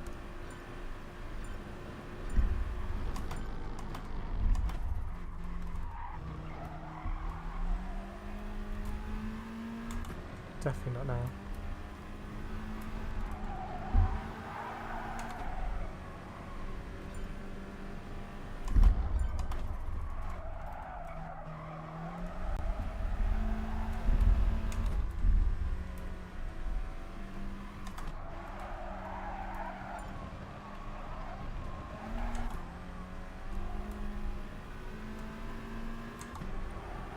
Keep circling.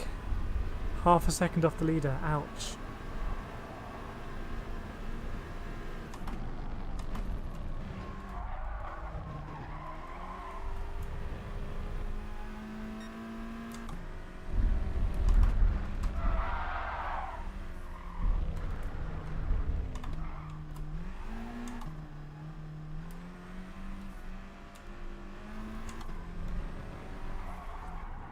Wait for another one. This alpha should be good.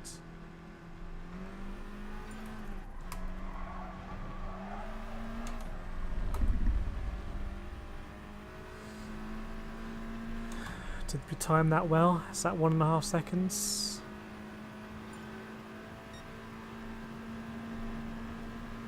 I feel like it's longer, but we'll see.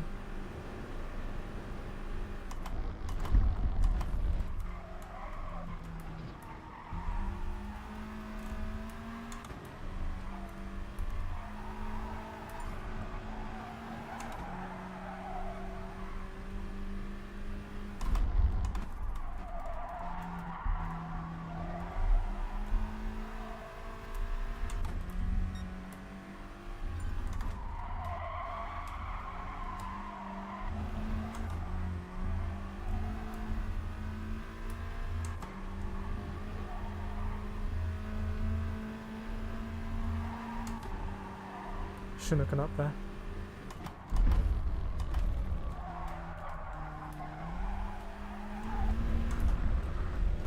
Close.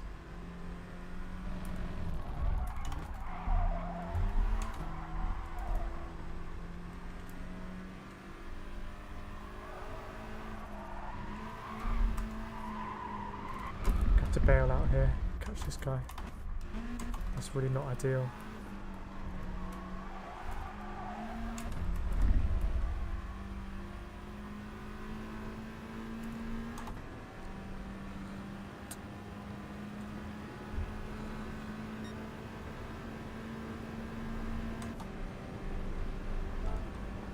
Still going to get 2 laps in if we go now. I've got that feeling I'm going to drop down the order. We're a second off what we were doing in practice, but maybe the car's a bit heavier or something.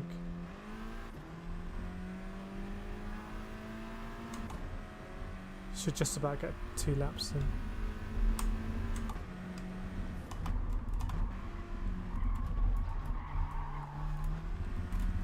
Don't want to hold that guy up. He's not here.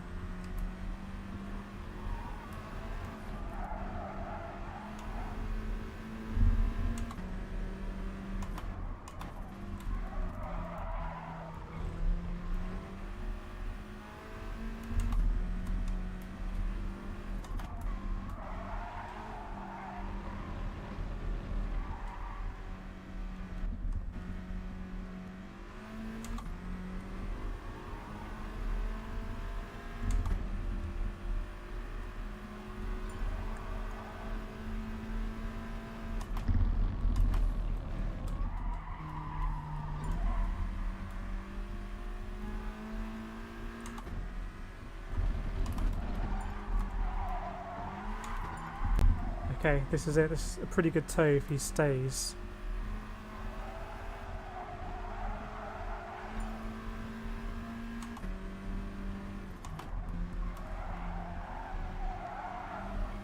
It's not a good tow, but we'll get a slingshot. Okay. We're not falling down as much as I thought, actually. But it hasn't been an ideal session.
Feels like a pretty tidy lap so far.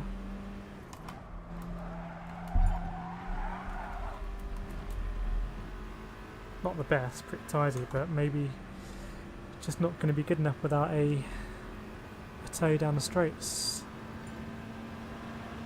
Okay, nice.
Not quite as good as last time, but another consistent lap.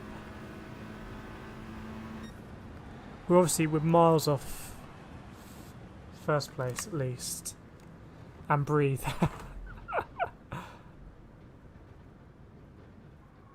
Well, look, I've got to be happy with that. P4 at the moment. The leading Scirocco. And the guy in first place is Rapid. Yeah, I've got to be happy with that. Even 3/10 off that's just a bit of a messy corner and be way down in 13th, 14th.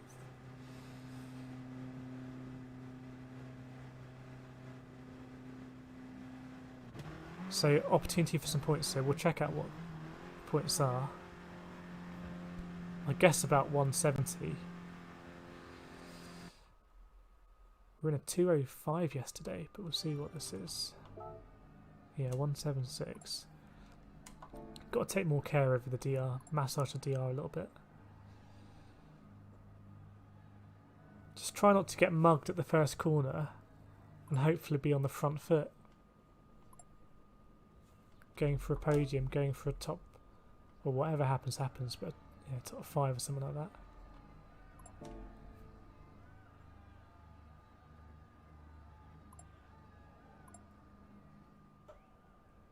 If there's any carnage around the back like there was in the last race, then you know they might fall away.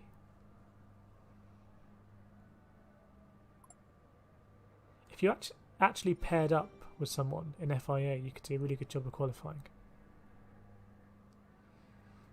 Nice, just keep it consistent in the race. I need to push from the get-go, just staying. Yeah, that's the idea. I don't want to get mugged into turn 1.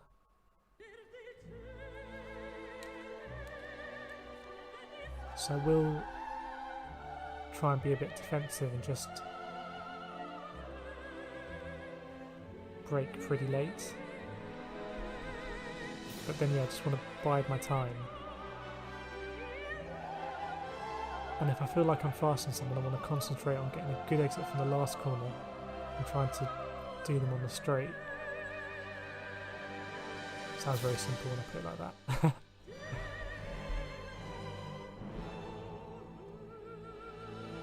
Gonna burn fuel actually, because I didn't use any fuel last time. Make the car a bit lighter.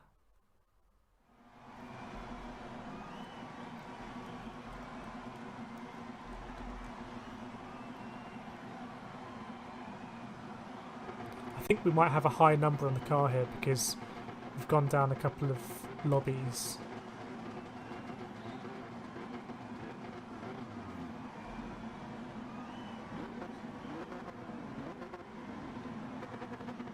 Yeah, number 2. So really good opportunity to pick up points there. No pressure.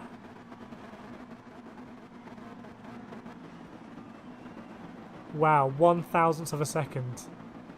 That's close.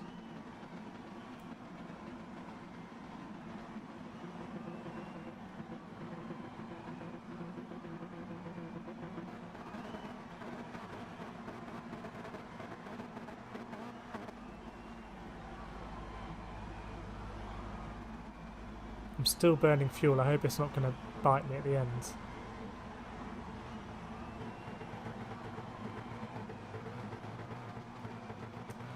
It's a hidden peril. Yeah, no.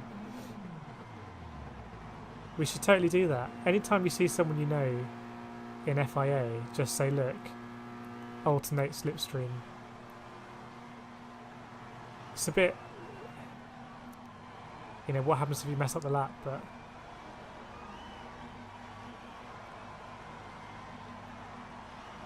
or they could negate it for qualifying. If they wanted to make it more esports-like, you just say there's no slipstream in qualifying. Could do that.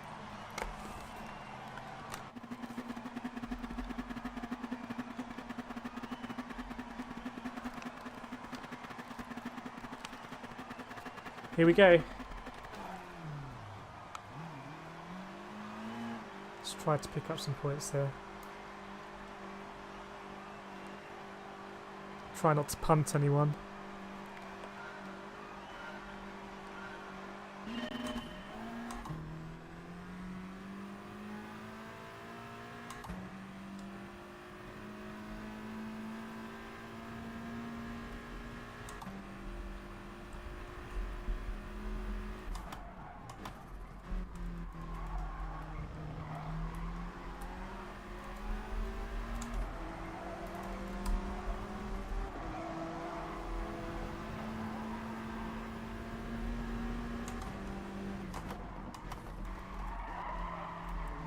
I was thinking about a move there,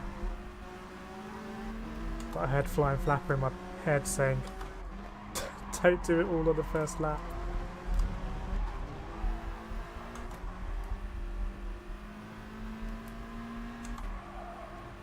Like the force.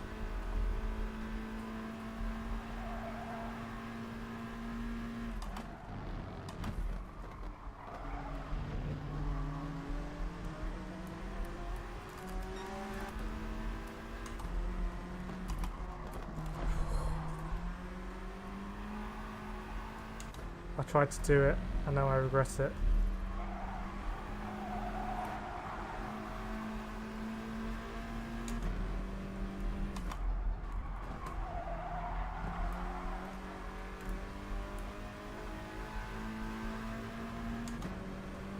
I immediately regret trying to do that move.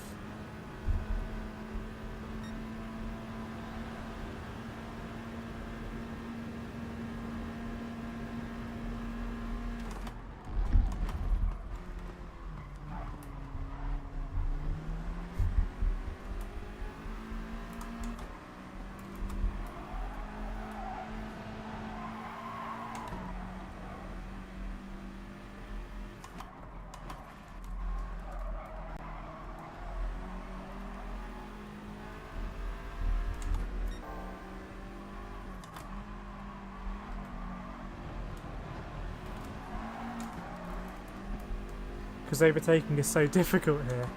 I'm just gifted 2 positions away.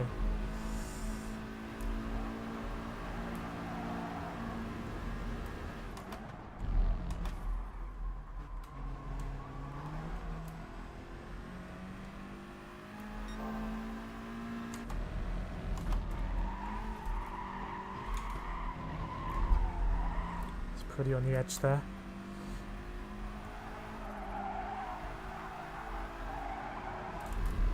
And again.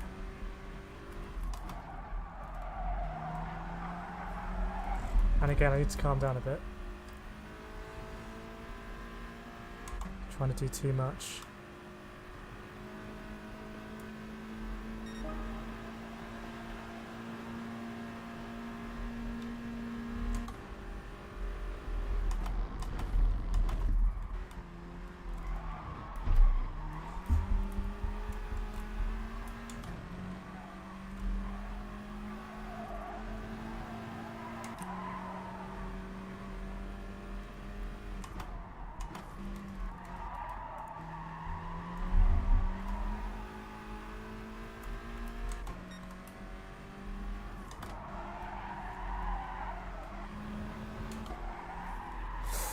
Oh my gosh, I'm getting close to the edge like that guy.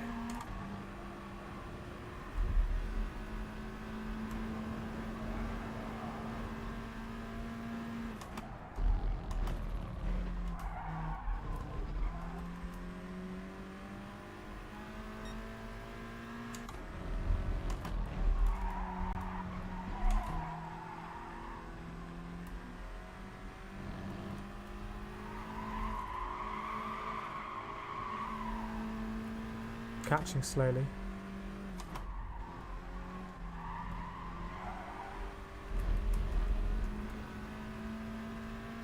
It's a bit of a weird corner that. I want to go full banzai, but because the car is quite understeery, you do have to lift off quite aggressively.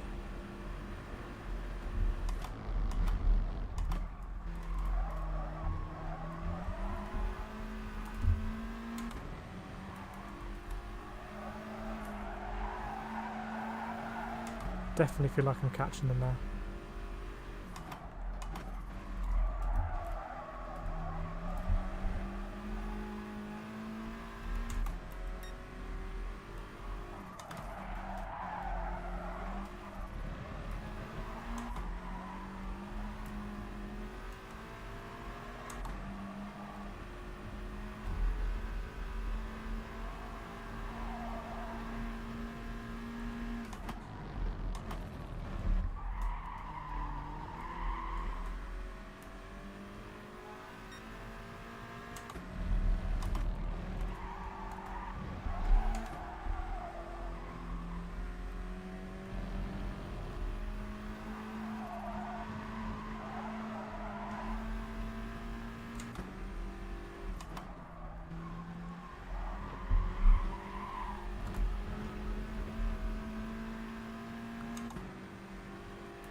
kind of just waiting for someone to go into the sand.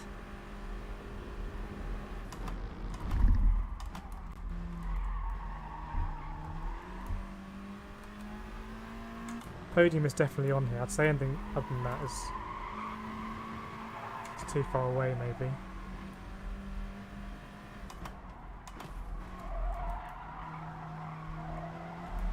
It's going to be about catching them at the right time.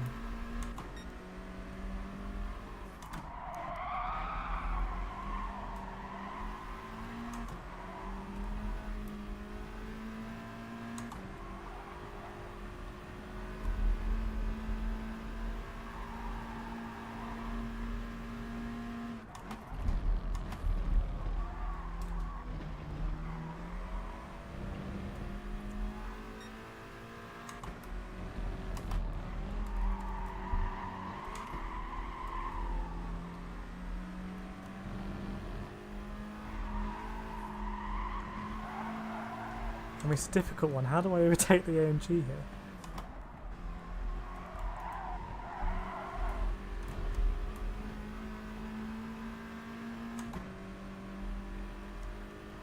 I've just got to put him under pressure so he feels like he's got to do a stupid move or he runs out of road.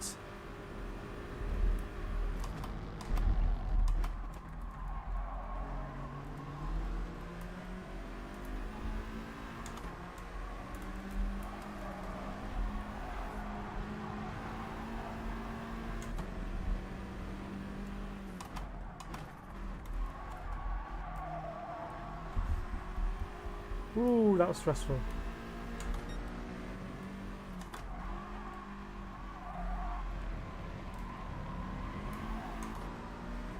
Oh, don't do that.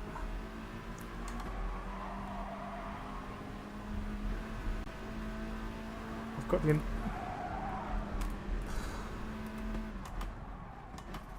Scratch that.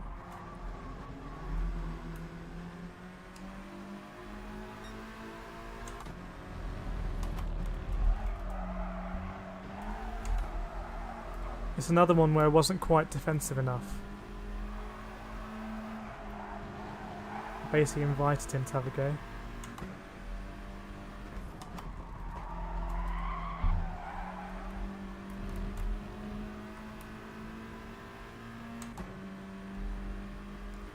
This race feels like tennis when you're at deuce and you get an advantage and then you just give it away. Because it's so difficult to overtake.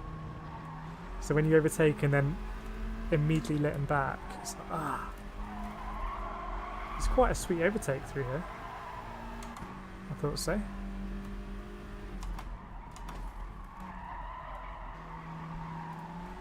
Kind of wish this was a longer race.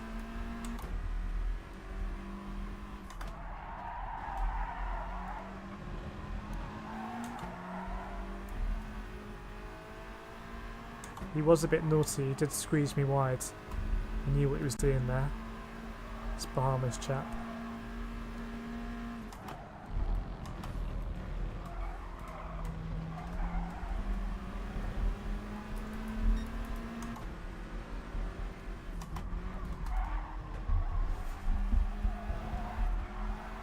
Straight out of the karting playbook, that one. Now we've got to escape. Run away.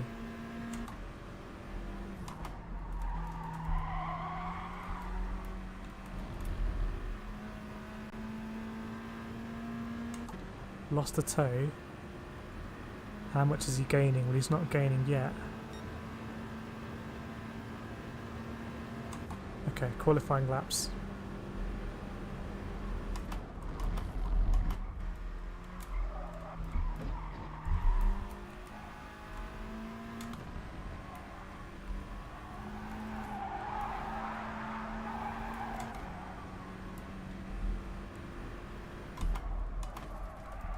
Very deep.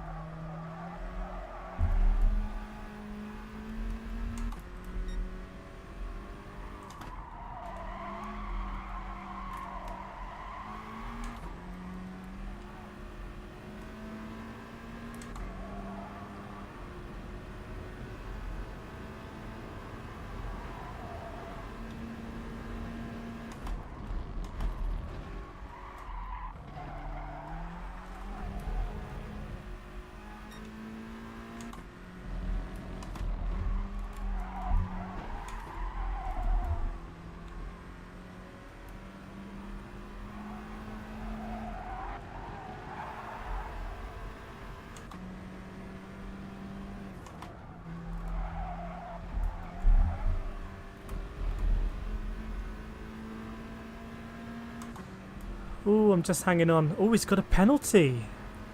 Wow, where is the penalty line? I don't want to get punted here. Please don't punt me.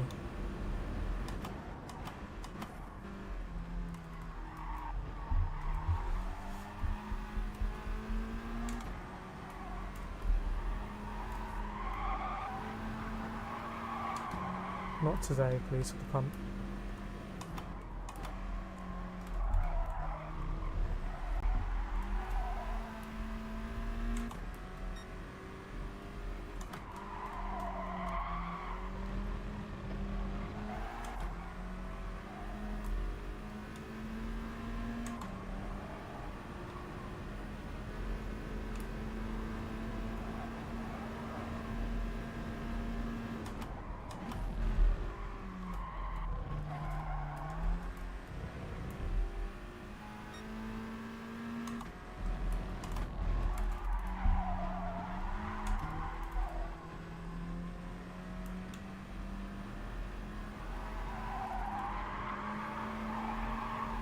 This is uncomfortably tense.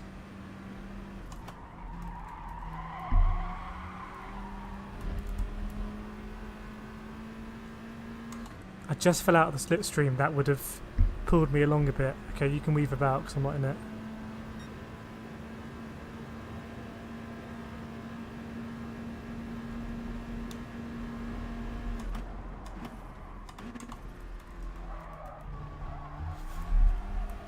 They're fighting.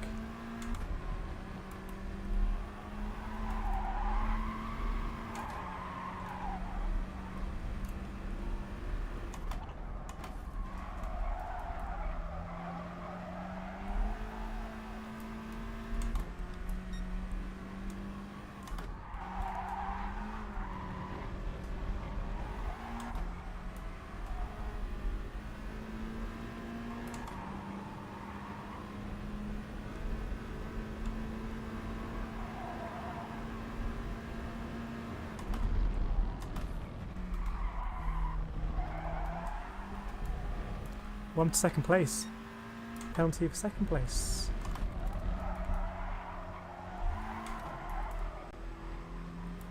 Not a good exit there.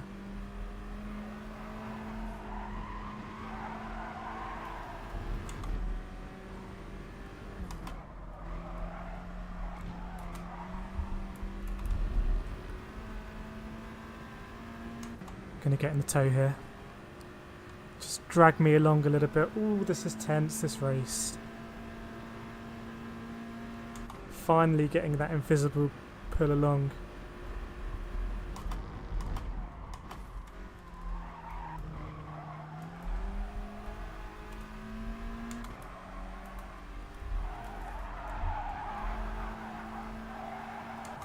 Come on, little Honda.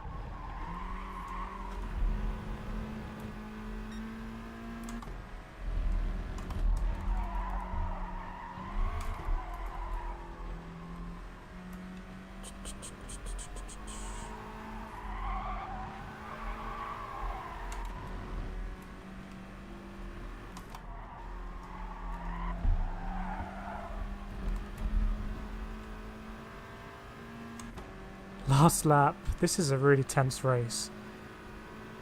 Is the Italian going to go for a dive bomb?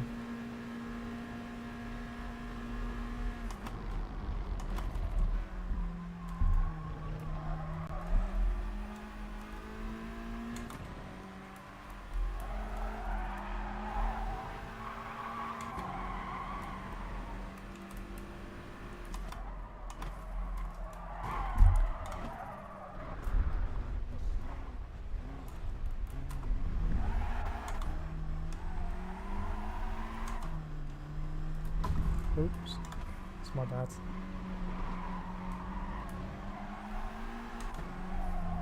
Look, that's racing. What can I say? That's racing.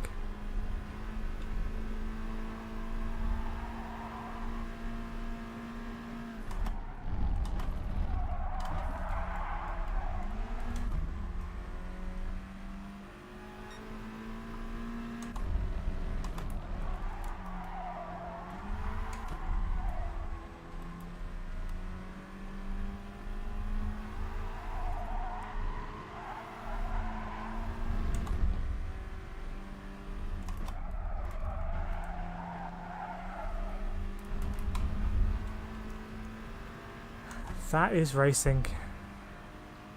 Happens in karting, happens in sim racing. You know, it's not like I haven't punted my fair share of people. Ah, doesn't feel good though. Not a good feeling. Anyway, see what it's done for the points. Catch up on the chat. Hi, Racer. Good morning. Not quite as good a result as yesterday. Oh, is that right? I can't remember. Can't remember what the result was yesterday. But this should have been a higher result. I think we know that.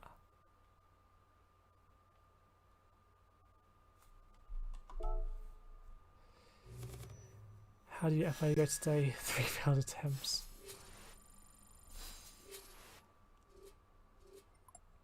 I don't know if it was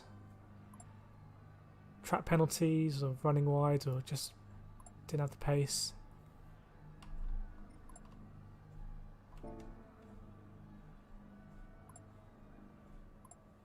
It's all kicking off in the chat.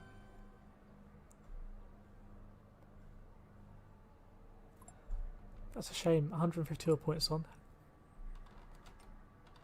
I see his DR has got a dash next to it. I don't know what that means.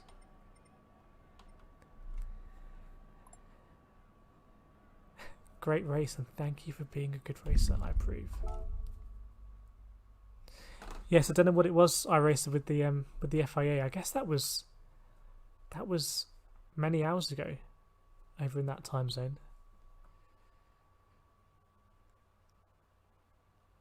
So maybe not as much discussion about strategy and the like.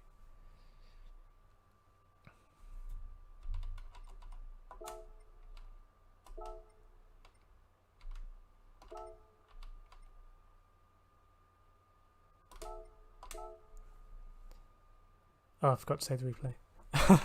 Well, I guess it's on the stream. It's one of those ones I won't really want to look back because, what, were we in 4th place?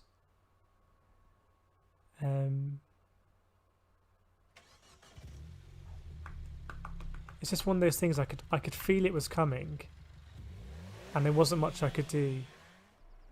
I felt like there wasn't much I could do.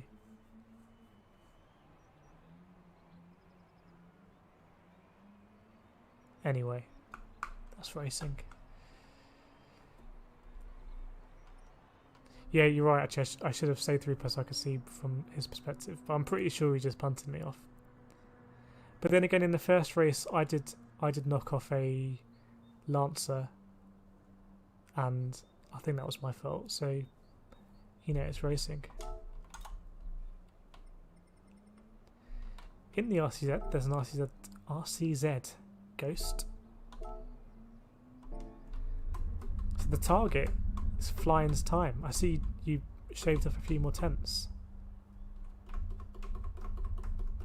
Anyway, hopefully it was an entertaining race. It was quite a nerve-wracking race because, for me, there's a lot of corners where there's kind of blind bits of gravel on the outside. So if you push it too hard, you'll end up in the gravel. It's not like Red Bull Ring, which is actually quite a safe circuit. You can lose a lot of time before you're going off track.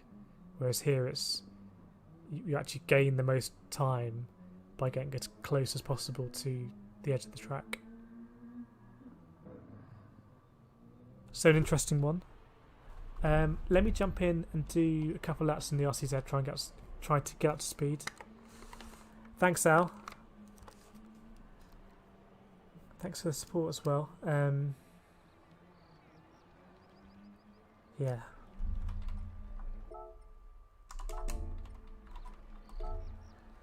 That's why I want to try and work out a way to live stream the karting.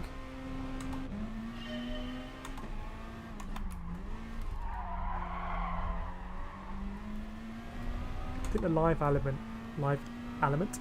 just adds something, an extra spice.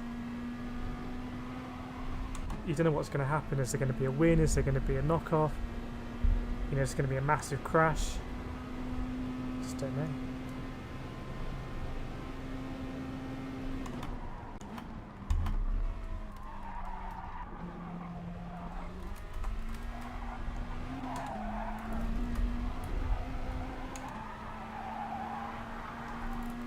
Just aggressive down the first curb.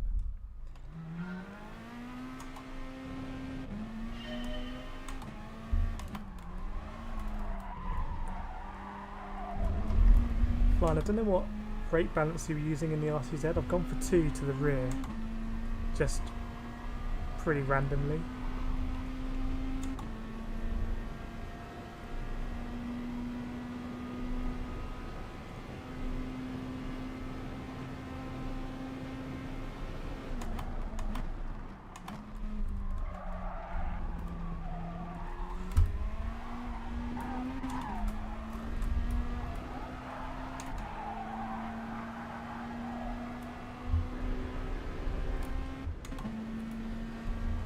Shift up a bit earlier.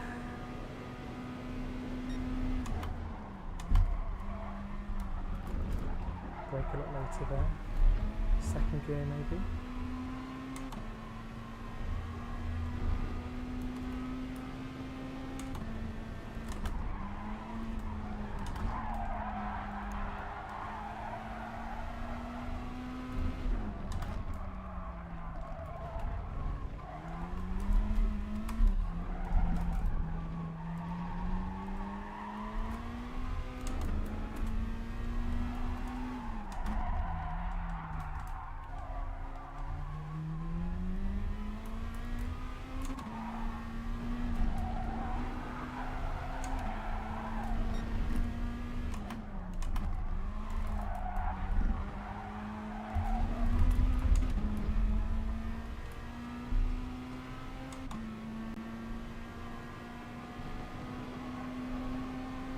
Do one more lap.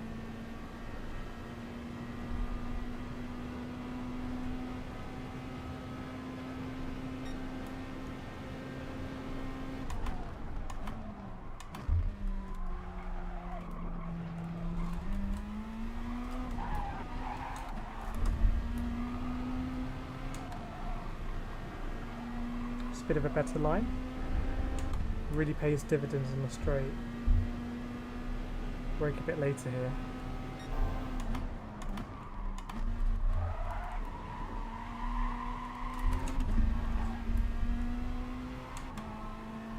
got a bit lucky there.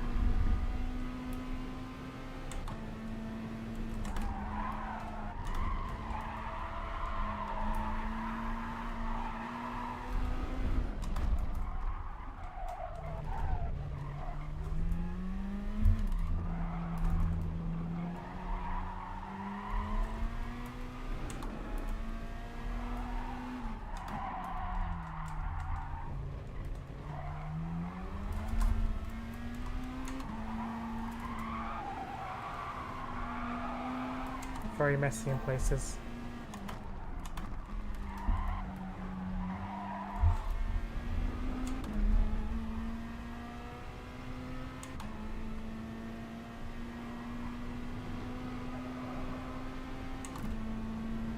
For time. Just one more.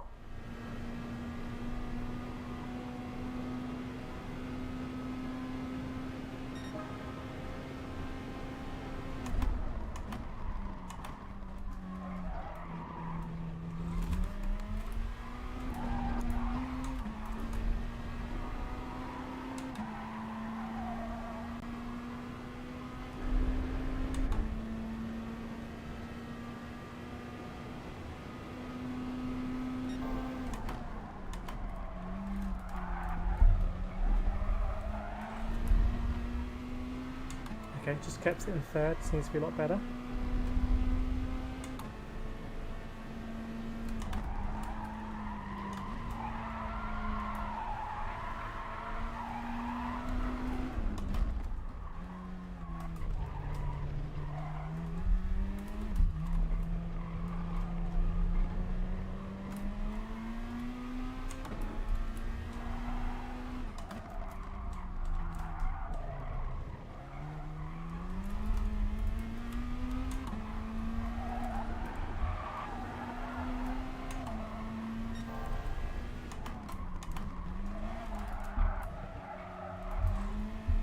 Ah, that's really bad. I just gave it an unnecessary squirt of the throttle pre-apex, as I tend to do, and it ran me wide. I guess this might be a new fastest lap, maybe.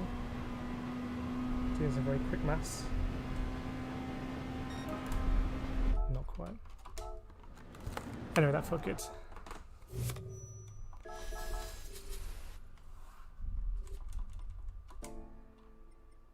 I think the RCZ is going to be a good car here. It's quite stable. Yeah, Al, that track is really tricky. And to be honest, I think it makes more sense the other way around, which I guess is the reverse configuration, because you tend to, the other way around, you tend to flow into the corners a lot more. Whereas here, there's a lot of corners where you're going uphill, and that's a bit strange. It's like trying to do the corkscrew at Laguna Seca in reverse is a lot of that track.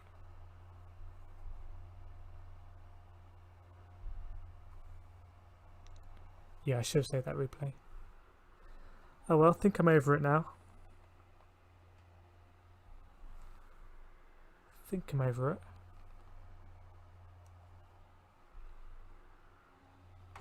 At the end of the day, I said, when we had the shocking Daily Race C at the beginning of the week, I said that feels worse to me because I know I was miles off the pace. Whereas if I get punted off, at least, you know, it's not my fault. Flying, you did what I keep doing, up on all sectors. I've got to screw it all up, pressure. I know, yeah. I came in there with a pretty healthy delta. I think 400 or something like that. And even before that last corner, the kind of getting into the long left-hander before it is a bit screwed on the throttle, so you can throw it all the way there if you're a bit too greedy. But yeah, I was so eager to get on the throttle, I just pressed it before it even got to the apex. It's like my brain got confused. It was like, you need to be on the throttle really early here. Let's just get on it now. I think the thing is at Interlagos, if you do enough hot laps, just in terms of the odds, you do a few laps where you nail that last corner, but I'm very inconsistent at it. It's actually really cool, a good concept for racing, I guess, because it's a very tricky corner to get right consistently, I think, even if you're better than I am. It kind of means that there's a lot of overtaking going down the main straight, because people have different speeds going down there. So it's a great last corner in that sense. I'm trying to think of other good last corners.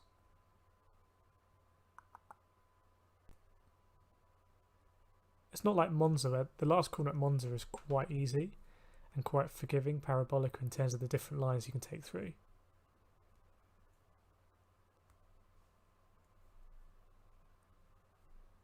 Noble NL. I probably do need to, for the next session, put in some quality time and start up the grid and actually repair the DR situation. I think we've lost about 5k DR in a couple of days. All the shenanigans.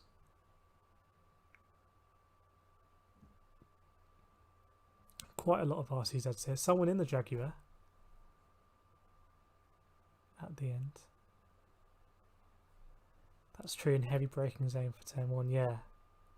And a weird braking zone because you can fly up the inside, or you can defend on the inside, but actually you're going to be on the outside for turn 2, which is a great leveler.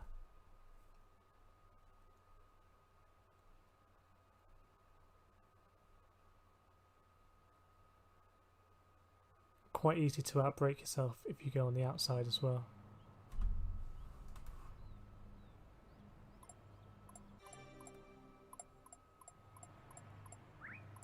But I think in the RCZ a couple of tenths can be knocked off that time quite easy. I don't know if you saw how many tenths I lost at the last corner, but I suspect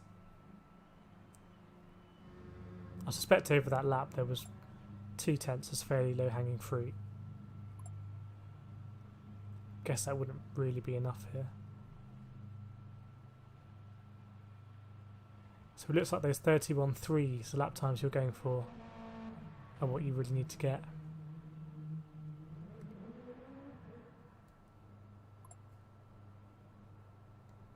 I'm in the A+ sandwich. Some decent DR to be had here if people fall off the track. I guess you have to finish in the top half to get DR, so we need to aim for 7th. It's a fast grid though. I was trying to remember what happened at last daily race B, and then I remember I got shoved into the last corner. I've got to be more streetwise. Get the elbows out a bit.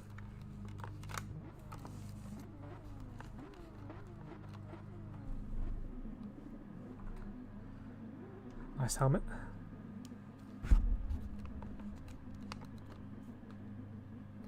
Someone in the RCF here. Couple of Norwegians.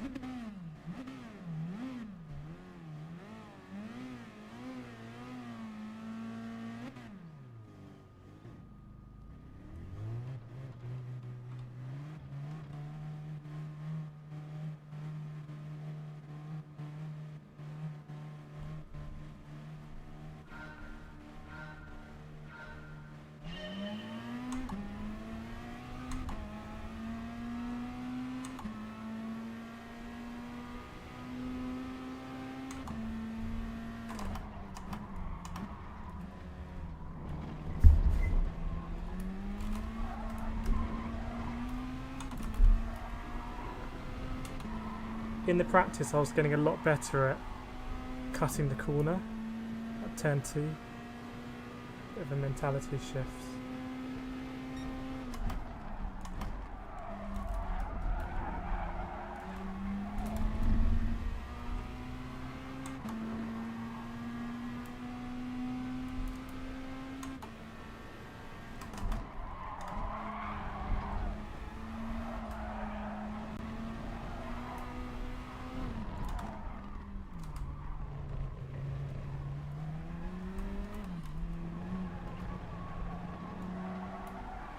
I think there's a lot of time for me to make up there in quali.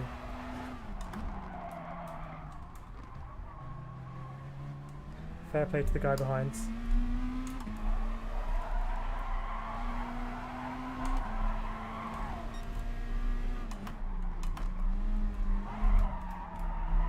Take it back. See, that, for example, is where I should go really defensive. But it's not something I do in karting, but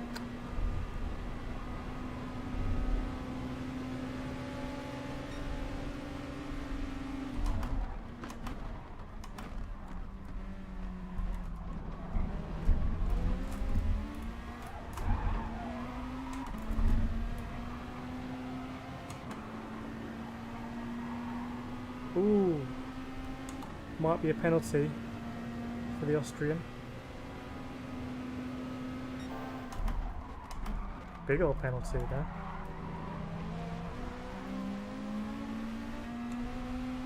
I have to wait a whole lap for him to serve it, and because I'm fighting up ahead, that's where we want to be.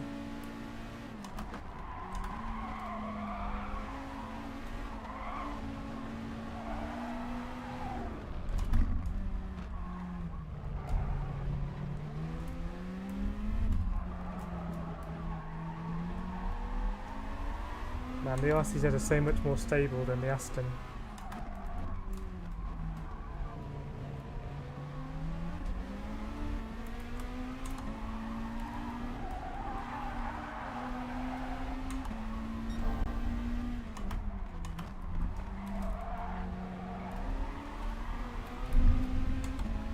The Aston just wants to oversteer out of every corner, I found, which can be useful.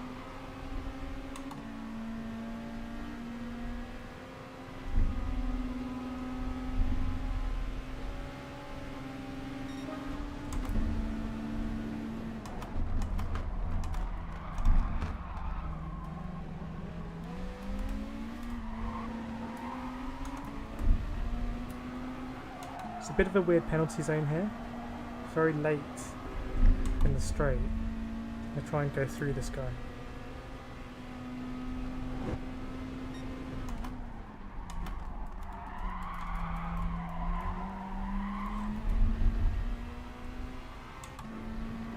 So we're aiming for 7th place. It's there.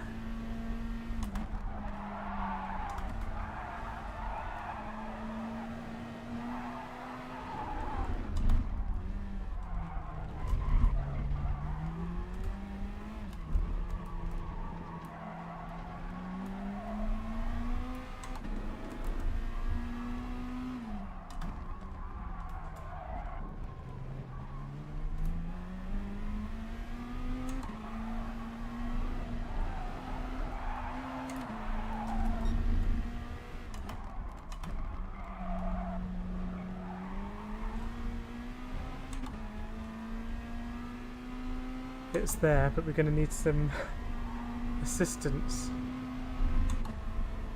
by way of a rash overtaking manoeuvre. Losing a lot of time there, aren't we?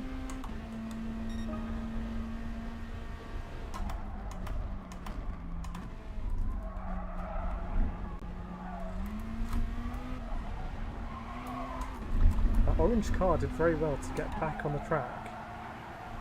6th place. I feel like I'm really falling behind.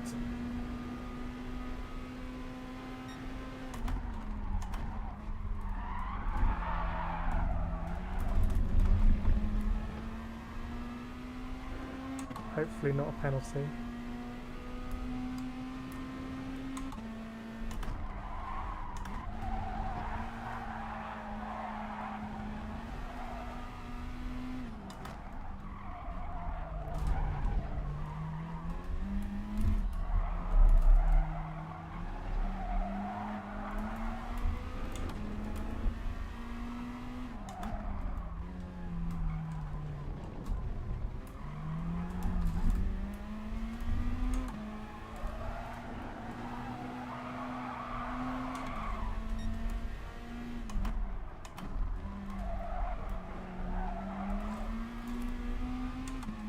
Taking some very unusual lines. I am. Right. Someone's going to have a pop going into turn 1, surely.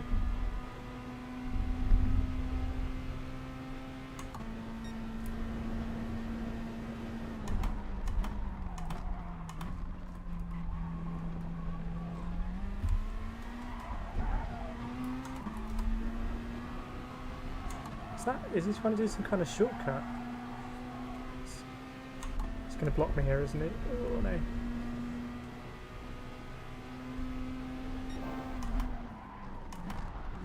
Whee! There we go. There we go, stream.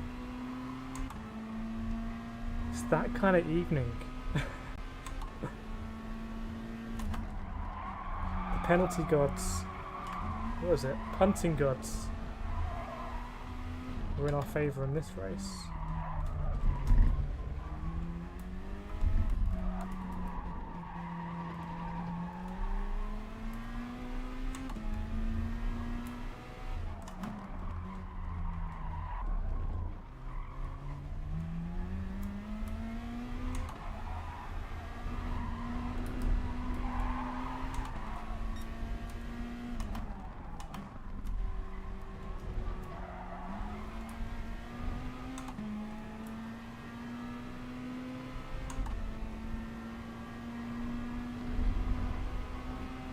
Well, we did finish above 7th place.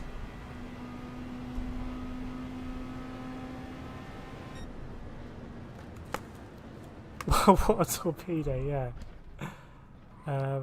Maybe we'll have a look at that replay. Because there was obviously some really bad blood there. Inside line for turn 1 provides more grip. You lost at least 2/10 last corner. I think you're on 0.67, yeah. Before I stream next time, I'm going to spend about an hour find the time to just get comfortable. I'm still not really sure what I'm doing with the middle part of the track either. I think at the hairpin, you want to go deep, off the throttle, turn around, on the throttle, and I kind of brake early and ride the throttle around.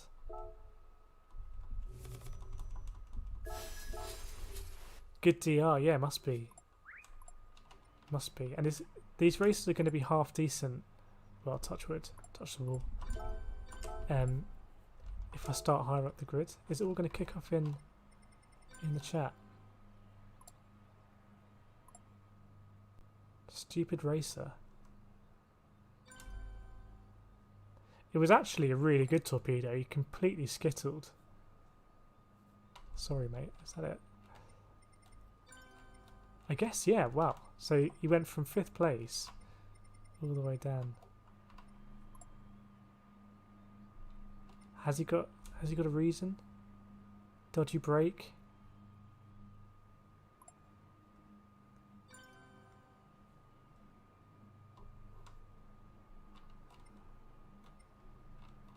It's an A+ driver. Looks like his reputation precedes him. Not that many penalties in the race, by the way. Only 2.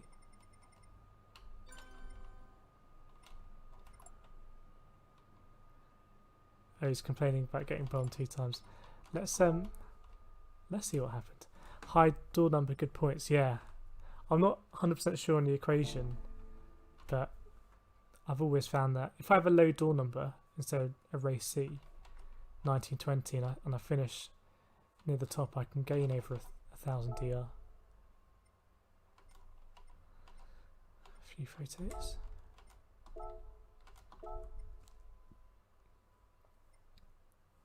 See you flying, thanks for joining. Thanks everyone for joining, as always. Making the stream. Get to live the highs and live the lows together. I think FIA was a low, which should have been a high. But we know what happened, that's racing. No worries. No worries. Thanks for all the tips. See you next time.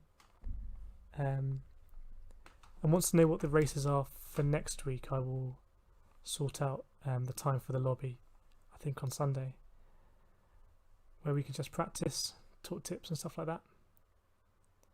Have a very good evening. It's late. We'll look at this replay, and then if we want to do another race, I can do another race.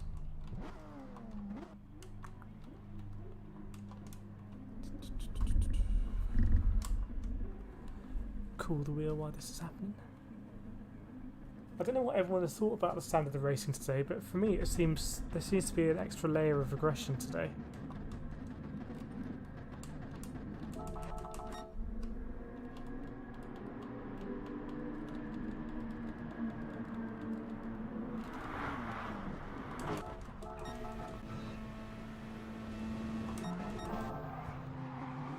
Okay, so it's all close racing. A few taps.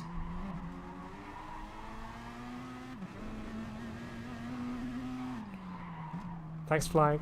Yeah, I raced some morning coffee and yeah, the morning stream.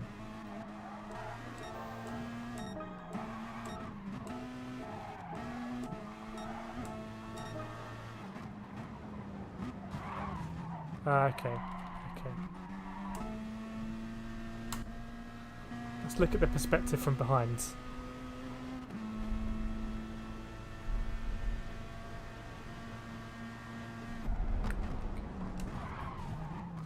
Yeah, well there wasn't really a gap there. Forces him wide. Oh, this is the lap before. Okay.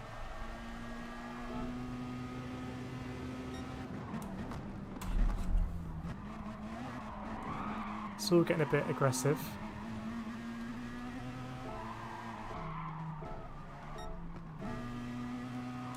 Then it happens again.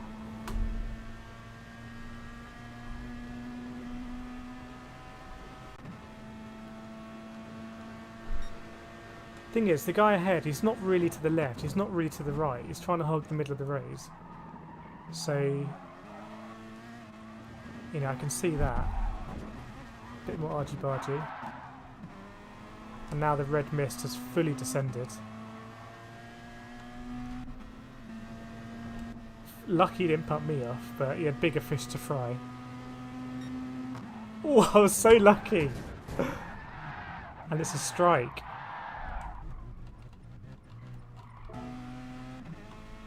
Can you look at slow motion? Oh, you can't do slow motion.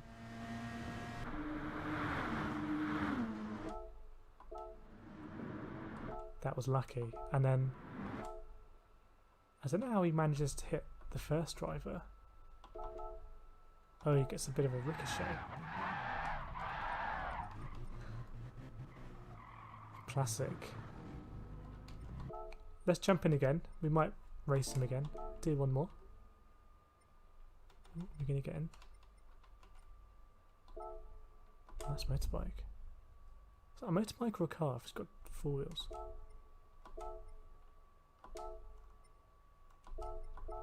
Hope everyone else had better FIAs who was doing FIA. Interesting combo, unusual track in the Group 4, so slower cars.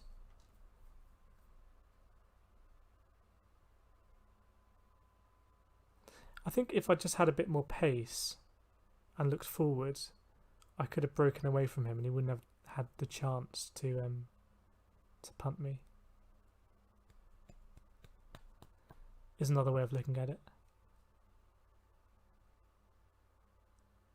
But good to get out the fairy.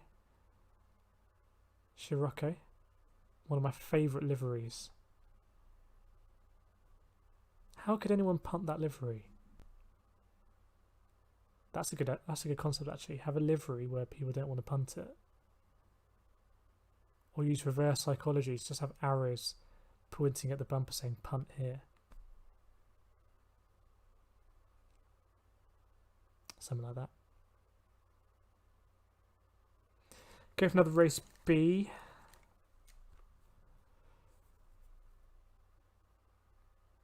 And before we race tomorrow, I'll do some qualifying.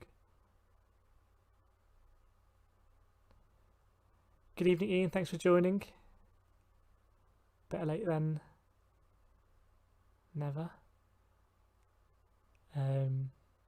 Well, you missed a epic punt in the last race. I don't know if you can rewind the stream or kind of go backwards, but in the last lap of the last race, there was a punt, and luckily I wasn't involved. In fact, miraculously, I wasn't involved, and it took out 4 drivers.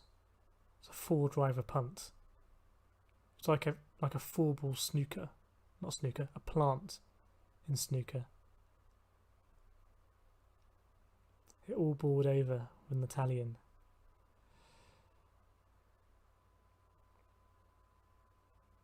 So we thought, why not go again? See, we've got... Actually, that's a good point, Al.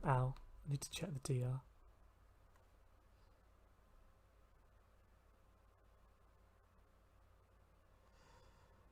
I didn't check it earlier in the day. I think we probably gained a bit there. We're only at 38 now. We're on 42. By the end of Catalunya, we're on 42. Because we're actually doing quite well, I think. He's here as well, isn't he? Is that Andrea 72 Maestro? I'm amazed he's still got an S rating, but also I think he was an A+ driver last time. Otherwise, pretty similar drivers here. We've all gone again. Got the popcorn out. Is it going to kick off?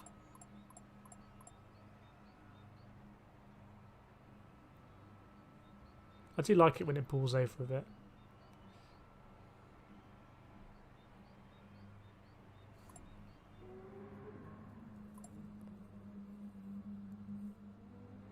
Just looking at lap times, I think 1:31.3 is a good place to aim. I'm sure there's loads of time in the middle sector that I'm nearly always losing. Turn 1, turn 2 I'm very inconsistent, but for my quali laps I'm taking it in a decent line. And the last corner, again for my quali lap I normally hook it up, but on average I don't. But the middle sector I think is the low hanging fruit. Andrea's already on the chat. Think at your race. Sounds a bit ominous. Sounds like it's going to kick off. I've got that feeling.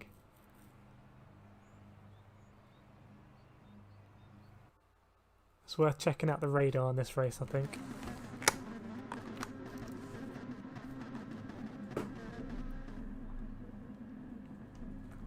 Same suspects up front. Is that the NSX we were racing in FIA now? I don't think so.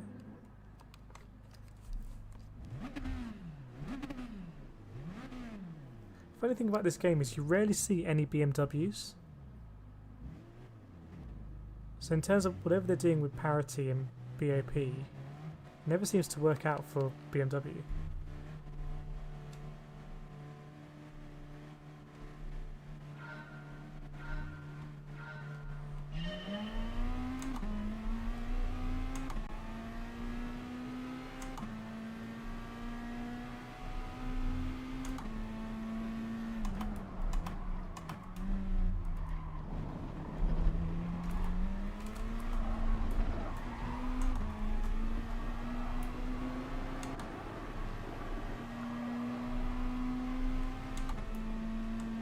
It's going to be close battling. That's just the way it is here.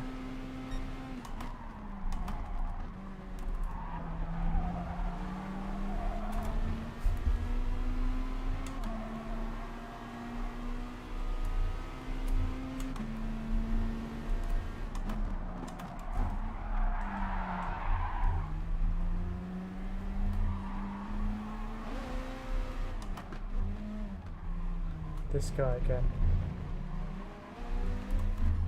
I made a bad choice going to the outside there. I should have just lifted and followed the guy on the inside, in my opinion.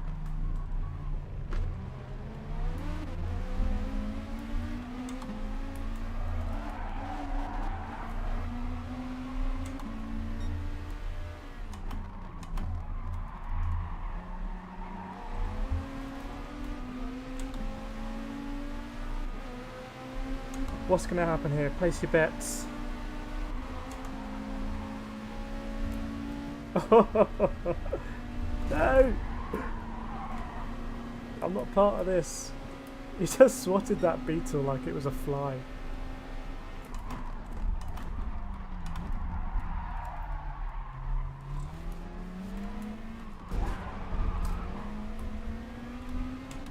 I might get a pen for that. Right. It's that kind of race, ladies and gentlemen. It's that kind of evening.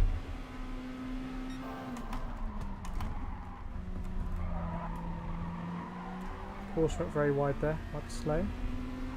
So last lap, I was catching the guy ahead, and I went to the outside, and I don't think I should have done it.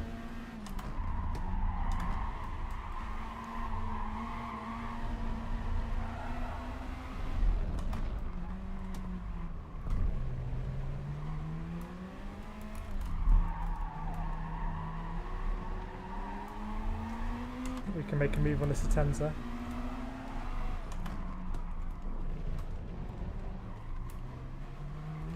Just park it on the apex there.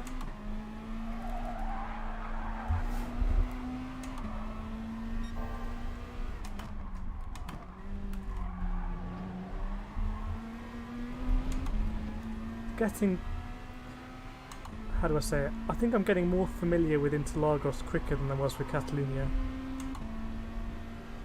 It took me a long time to really work out Catalunya. It was worth it because it was some great racing.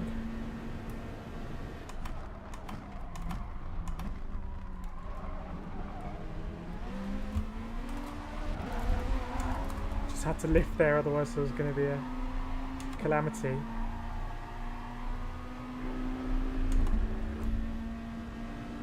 Let's face it, there's going to be a calamity anyway.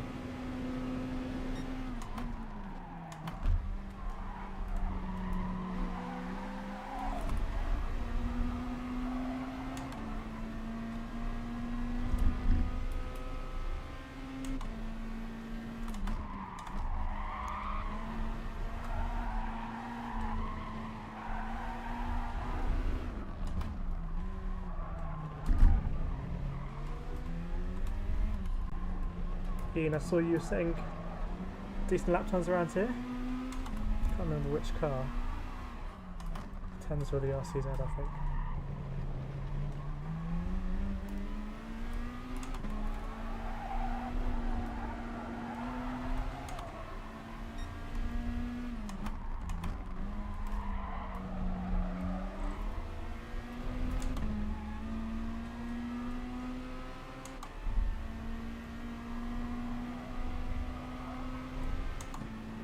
In this game, I find the Beetles quite irritating when they're in and around you. They make this really high-pitched sound, and they always seem to weave about. Can generally be a nuisance. Ooh, forgot to shift down.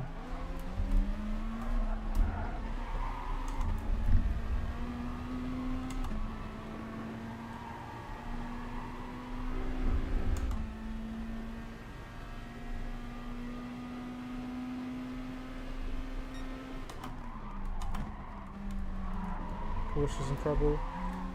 Porsche's in big trouble.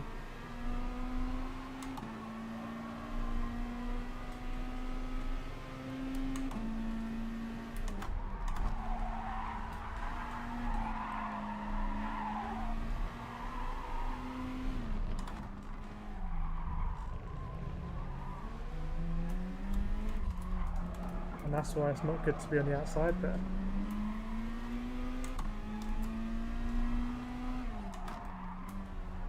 Haven't worked out this corner yet.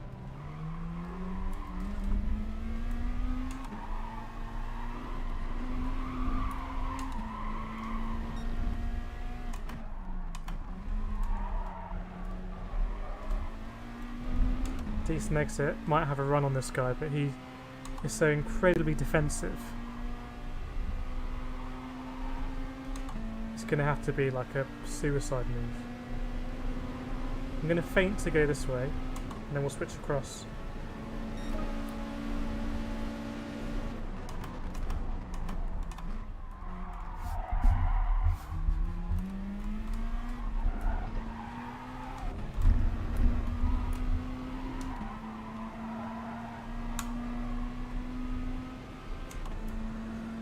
Got the move done.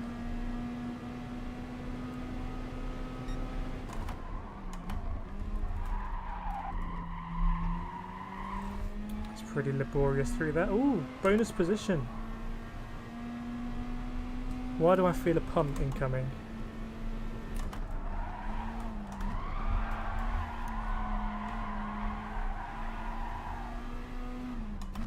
It's really slow.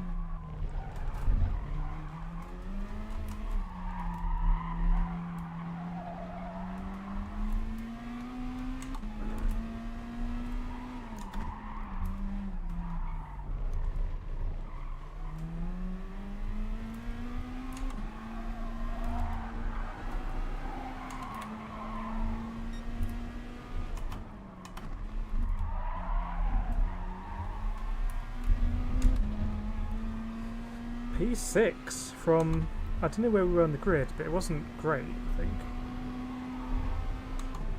Getting more streetwise. Streetwise lunchbox from KFC. That just made me hungry. Shouldn't mention KFC after midnight.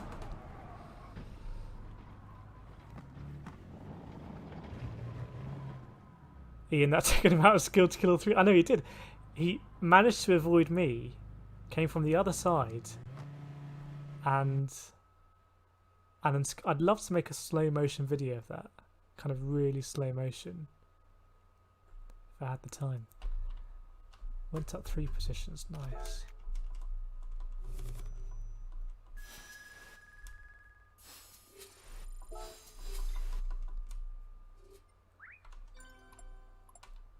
check out the times. The red SRs. What happened to our friend Mr. Andrea72 Maestro? Vincey joined the Plus gang. Let's celebrate.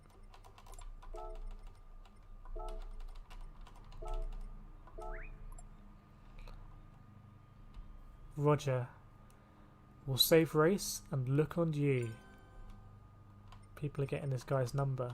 He didn't get a red SR this time, but he was suspiciously near the back of the grid. Thanks, Ian. Thanks, iRacer. Yeah, I know. Can you imagine if I had a better quality time?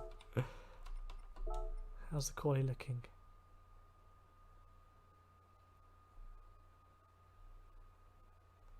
From me to Owl, separated by less than a second.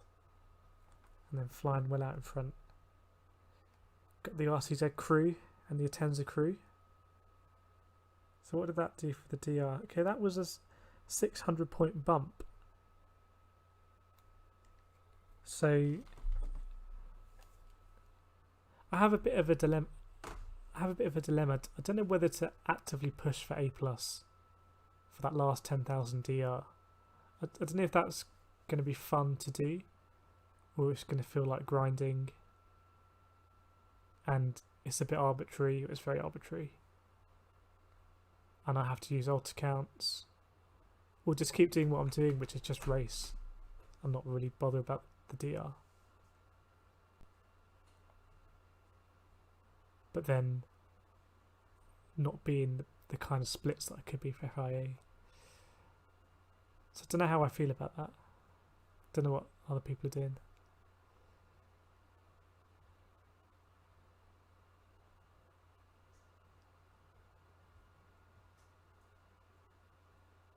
Al's still on the pad. Shame we can't see the lap times here, the replays.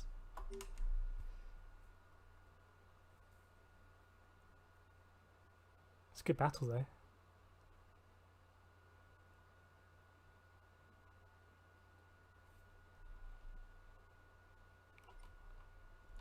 I'll set up Sunday. I'll do the info thing. We were thinking about 9 o'clock on Sunday. Start a practice lobby. And we can have impromptu races, stuff like that. And if people like Flying Flapper are well out in front, if they're in, we can give them ballast.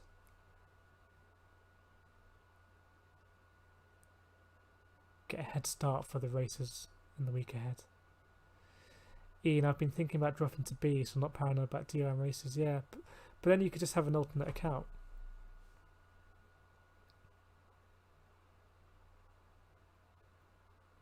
It's good to have people's times aim out. I completely agree. Completely agree. It's actually a little bit of a light leaderboard for my friends' rankings. Normally it's a bit more populated. Oops. Definitely don't want to go to that one. People are not really doing C. And yeah, I think B is renowned as a bit of an SR destroyer, as we've seen, and C is much trickier than it appears because of the track limits. Clipang, thanks for joining. Good racing with you recently in the FIA. I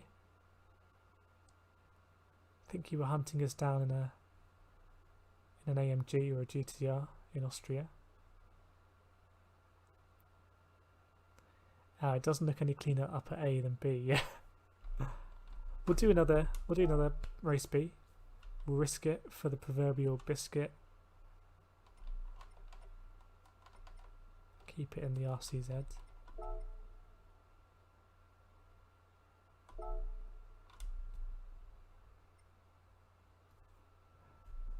But in terms of DR, and I have done videos on this before. From like moving up from complete resets and stuff like that. By far the best thing to do is to just qualify. Actually spend not literally days, but on the days you're playing in those sessions, just qualify and watch ghosts and watch YouTube videos. And then at the end of the week, go into the races where you're going to be at the top of the grid. Because if you start in 9th place, like I'm starting 10th place, you're starting 5, 6, 7 seconds off the leader. So you're giving that head start away. And conversely, if you start that far ahead, other people have to be 5, 6 seconds faster to catch you.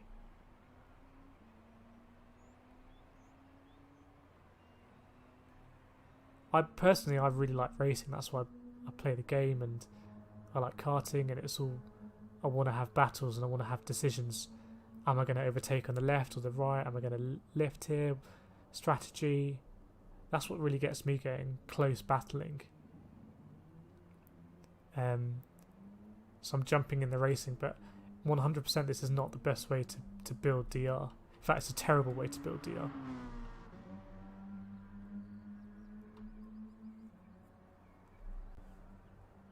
And if you spend time qualifying and you get familiar with the track and where the car likes to oversteer and where the grip is and that kind of consistency, that will help you in the race, in my opinion.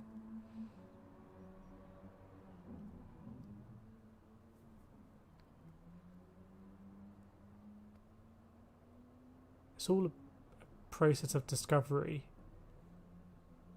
If you take the daily race week, it's a process of discovery that a lot of it is actually just you and the track and the car. Just trying to get those numbers on the right hand side down a little bit. And it takes a lot of understanding and progress to get those numbers down even slightly.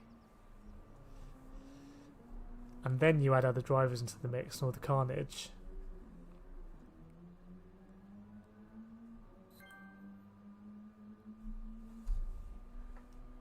Yeah.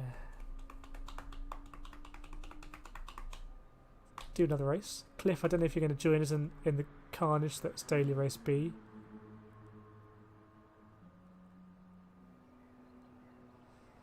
But it definitely is carnage. I don't think the races for next week have been announced yet. Let's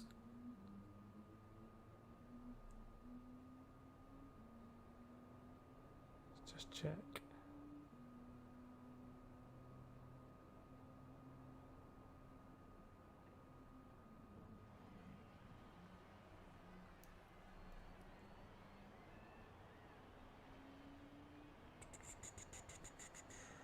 Events. No, not released yet. Maybe tomorrow. I don't know what people's preferred combo would be. I think for me, GT3 at Monza. Or actually, no, and I wish I'd had more time to do more of it, but the Red Bull Junior at Monza No Chicane, I've really enjoyed the few races I got to do there.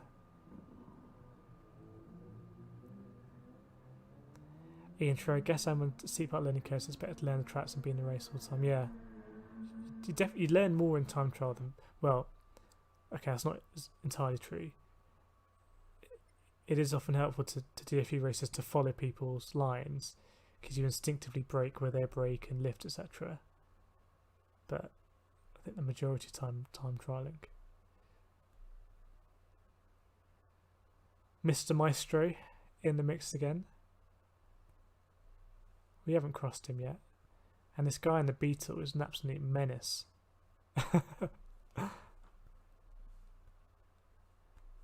Same crew pretty much. Noble NL is very fast. And the other thing is, Ian, it is really difficult to learn so many different tracks. There are so many tracks in this game. I mean, in iRacing, if you wanted to get to this level of tracks, you would have to spend hundreds of pounds. So it's a serious amount of content, and it's not. And there's loads of different variations of the tracks, etc. It's not easy to learn all these tracks. It's very difficult. And I used to, I'd say until about 3 or 4 months ago, I used to just avoid tracks that I hadn't done before. So if Red Bull Ring came up, I'd just avoid it because I'd never driven it.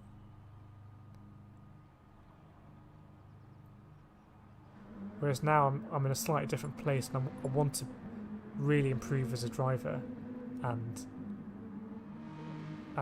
therefore just when a track comes up, it's a good opportunity to learn it and different corner types. Because ultimately, in the karting scene, you know, when in a championship, I'll turn up at a track, I have maybe 10-15 minutes practice, if that, and then 5 minutes quality, and then you're into the race, so you have to learn tracks quickly. Yeah, and that's the idea. Well, I was going to set up a lobby aiming for 9 o'clock on Sunday, but I'll do a video on it to kind of set the time or suggest a time. And yeah, we just mess around with kind of the fun combos for the week ahead. Get a bit ahead of the game. Have some impromptu races, follow people's lines. We can kind of do virtual track walks. We can all kind of go around at a slow pace and kind of think, well, what's the best line here? I'm quite excited by it. I always want to try new stuff, and I think that's going to be cool.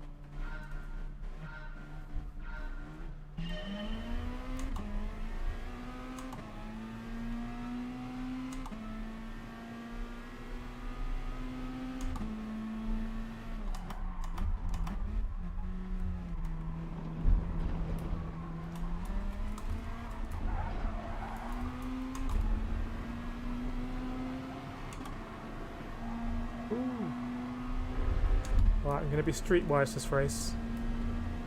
Going to be defensive.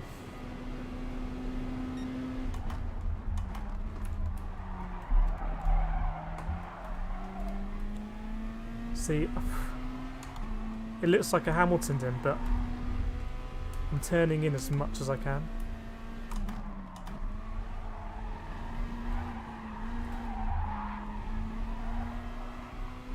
I think you'll understand that. I'd understand it if I was trying to go on the outside there.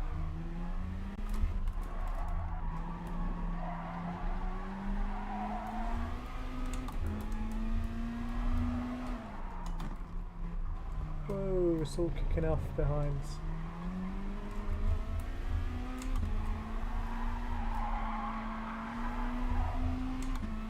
Look at that ahead. 4 wide, not going to work. Oh no, it's Mr. Andrea. Oh, what is going on? What do I do?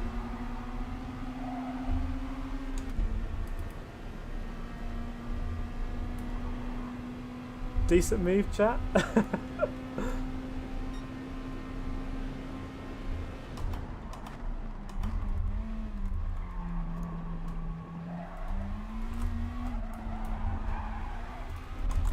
I think between that and the through the middle overtake last week, some pretty decent overtakes.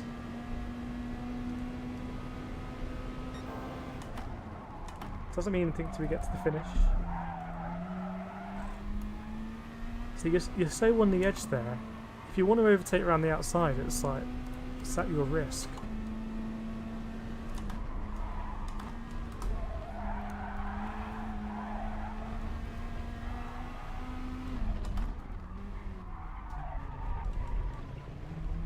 So a lot of time I can find here, I'm sure. It's half a second in these 3 corners alone.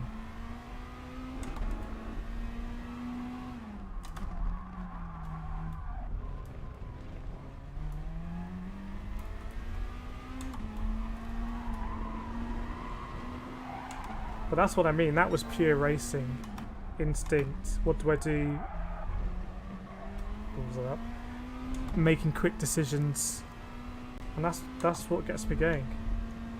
Right, they're all coming like an angry horde now. Still 3 laps to go. Got to try and get in the slip of the guy ahead.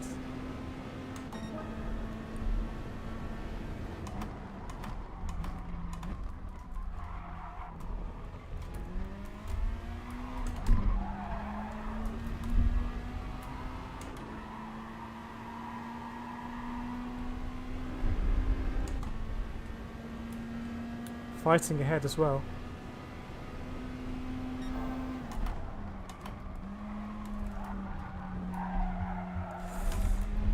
Ooh, risky. almost broke the toe from the person behind.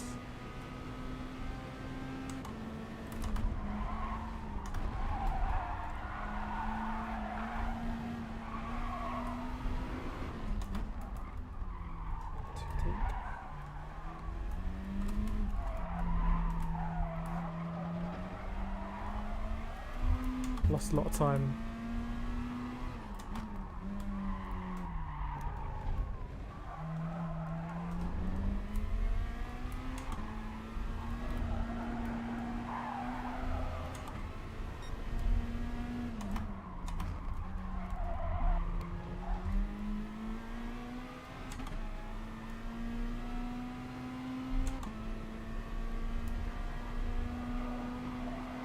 I think it's the beetle behind, isn't it? Oh no.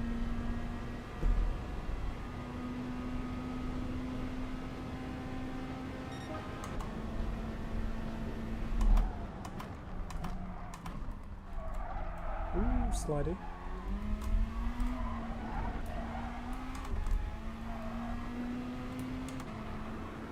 He's gonna catch me. If you are enjoying the stream, as always, please do feel free to like, subscribe, all of the usual stuff, and also let me know what's working, what's not working.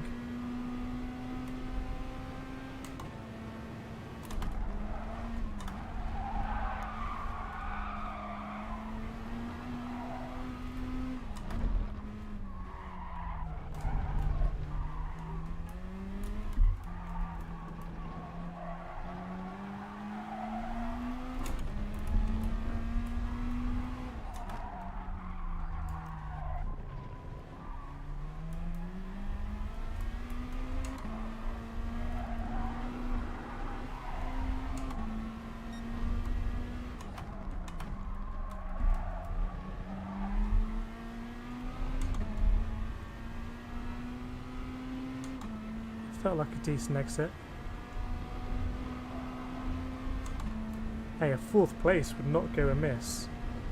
I don't know what my number is, but it won't be that high.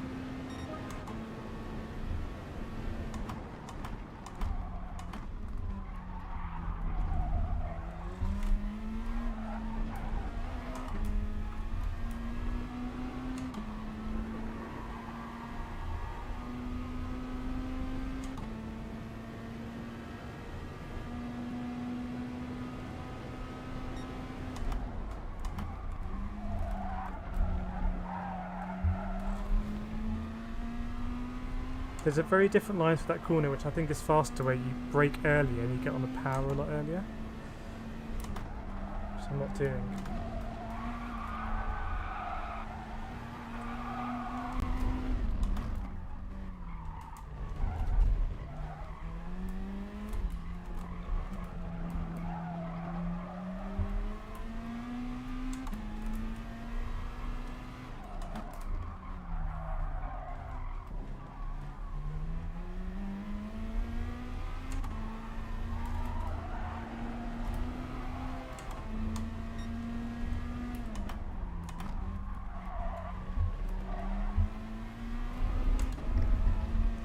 Getting a bit progressively, maybe not better, but more comfortable with the last corner.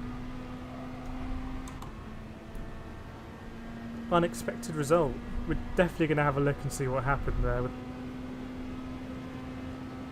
profiting from the carnage, the carnage.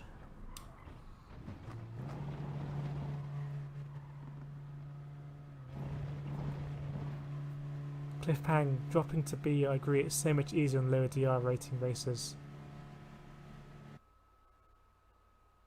Yeah, I think that's where the odds count comes in. The only thing about the odds count, and I don't use one, is that you have to buy all the cars and stuff again. Great result, thanks Al. Moses moment, yeah, let's have a look at that. The Moses moment. Didn't get a punt. See, but that I would have got 4th in the FIA race, and it would have felt even better than that because it was a FIA proper pucker thing. But I got the punt. Is it going to kick off? Andrea's got something to say. He's always got something to say.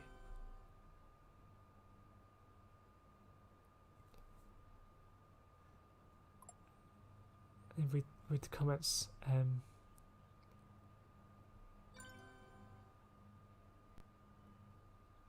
Oh, you won today's FIA? Well done. Congratulations. Cliff, very good result. Learn to race. I pass you without touch. Well, chat, I think we all know that's not true. I think we all know that's bullshit. I don't want to send a sarcastic response. I'll just put a target on my back. What was the fastest lap? Yeah, half a second slower than these guys, but consistent. Ah, no, I forgot to save the replay. Forgot to save the replay. Forever in the ether. Such is life. Points goldmine. Yeah. Check out the old points. Just after we said points don't matter. So cool 1,000 points in that race. Is that right? Yeah, pretty much. 900 points. Just touching 40k now again. Thanks, Cliff. Yeah, quite a chill out stream. We talk about times, talk about where to gain time. So yeah, it's a good mix. Thanks, iRacer. Don't know if we'll do another one because that's quite a decent high on which to end the evening. Which has been a mixed evening, and that has shown me that if I can qualify a bit better and start higher up the grid, all of that carnage is going to happen well behind me.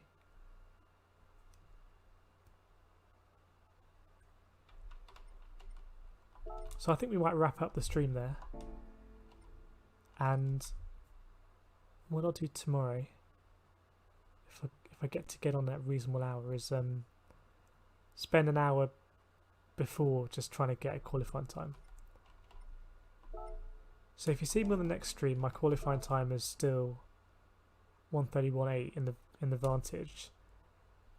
Then basically I've tried and failed. I mean, can do another race. If people want another race, can do another race. You know, we're racing better than ever. So it's up to you guys, really. Can do one more, or we can call it a morning in iRacer's time zone. Should have saved that replay. It's far too easy. Well, it's my fault, isn't it? But it is a bit easy to quit the race and lose the replay forever.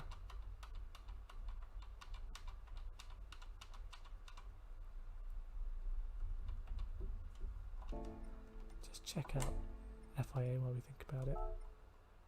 Ian always wants one more race. Racing spirit. Okay, we're gonna have to go for it. Check out. But it's iRacer's fault. Thanks, Sal. No worries. Hope you can join on Sunday if we do something on Sunday. Excited for that. If anyone's got any particular ideas, let me know. But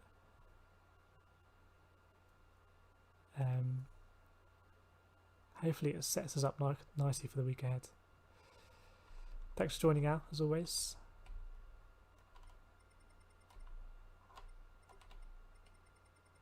Stevie Hicks, incredibly fast kart driver.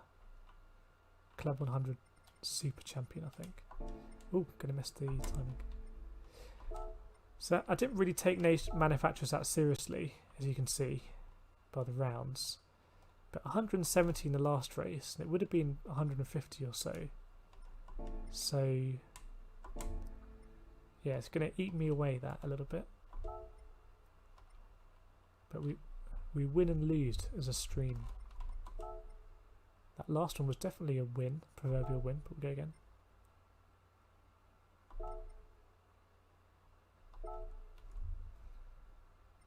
Great, yeah. So we'll do the practice and everything. I think it's going to be great. It's going to be like a track day. So I'll make all the settings like the race, because you can, like how the daily race is going to be, because you can see that in advance. And it'll be just like we're at Brands Hatch or any circuit in the world, track day. Going around, getting comfortable with the track, stuff like that. We'll do some impromptu races and things. And then when Monday rolls around, or Tuesday, whenever we get to do the daily races, we just be comfortable with the track and very quickly been setting those competitive lap times and just get ahead of the field. So I hope there's some good combos next week.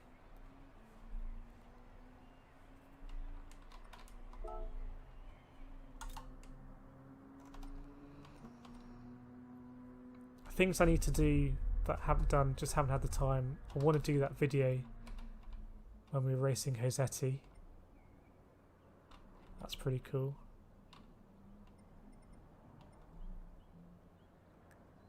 Maybe do an overtake compilation, the one today. In my head, I overtook about 10 cars there, by the way. In my head, that's what it was like. Probably was about, what, 4 or 5 cars? And the thing that kind of made it extra special is in the daily race speed before we went into FIA, if you remember, I tried to do a similar overtake and I got squeezed out and I got smashed into the barrier, and that was the end of my race. So there was a bit of history there, and actually the car on the left there could have squeezed me out. Am I going to upgrade my self-combusting wheel? Yeah, actually that's a good point. I haven't cooled it. It's quite hot. Get the fan out. Yeah, I definitely am, but I only want to get a new wheel when I know it's going to be compatible with PS5 and the new Xbox. And so wants to know about the compatibility. I'm very happy to, do the research, and iRacer's got a TGT, got the LCM pedals coming, pretty good setup. I think the TGT, they have said, is going to be compatible with the next Gran Turismo. And they've also announced the new PS4 controller, and it's not radically different. It doesn't have like 3 extra buttons and stuff. But the thing is, there has been a history in the wheel space of them kind of money grabbing, and I think with Logitech, the same hardware, but it doesn't work on next gen. And with Fanatec, you have to buy different rims for different consoles. And I just want to, make an informed choice. So basically, I'm really hoping this wheel doesn't terminally end before I can do that. And when this wheel overheats and switches off, you can't get it to switch on for normally a couple of hours. Andreas 72 Maestro again. Oh, we got Nathan in the race. NM1M. NM1M. Let me ping him a message on WhatsApp and let him know he's on stream. Very fast karting driver. You're on stream. Very fast karting driver. It's a small world, isn't it, racing? Will they bring out a new TGT? I don't know, but they have said somewhere that it's compatible with GT7, with the next Gran Turismo. So the TGT is actually one of the safest investments you can make in terms of a wheel. And pedals, I think you can mix and match pedals across equipment.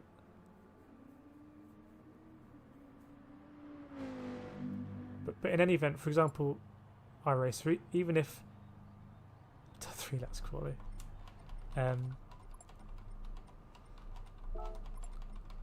can't move this menu and think and talk at the same time. Even if, let's say, the TGT isn't compatible with next gen, your new pedals will be. Let me tell him to watch out for Andrea.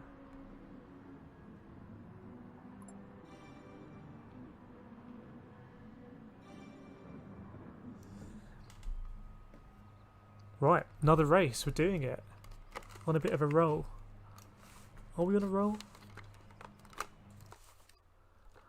Not sure.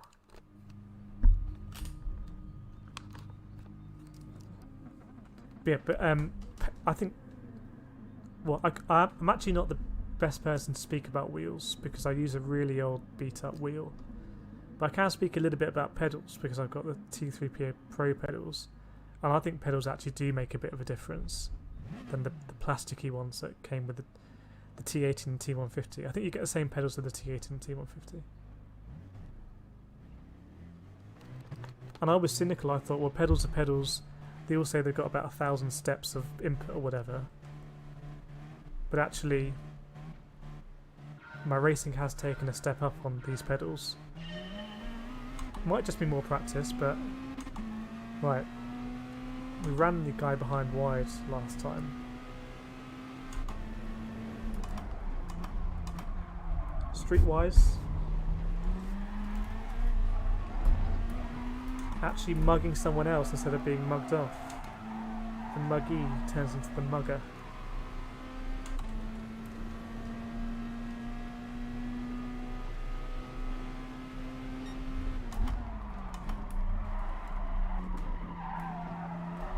I'm not very happy with my line through there.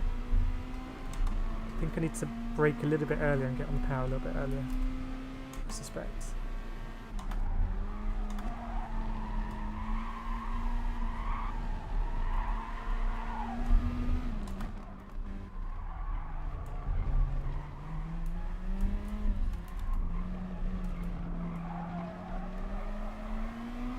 First place, making a bit of a run for it.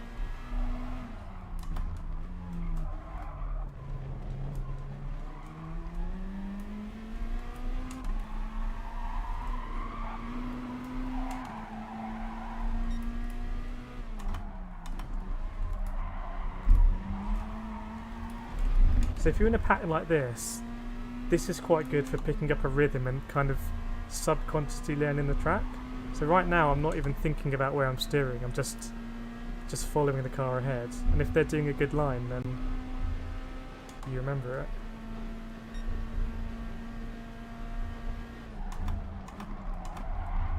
But if they brake late, you do as well. Oh no. I didn't even want to turn that way around. This guy is quitting. That's the other side of the coin. I think I braked a bit late because I was following him, I suspect.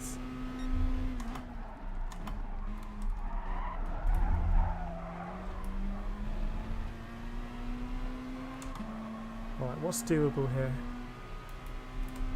Let's see.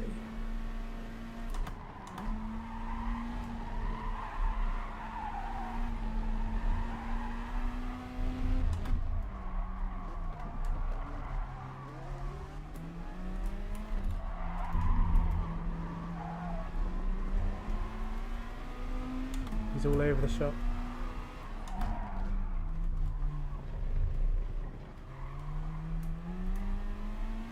Yellow flags, nice.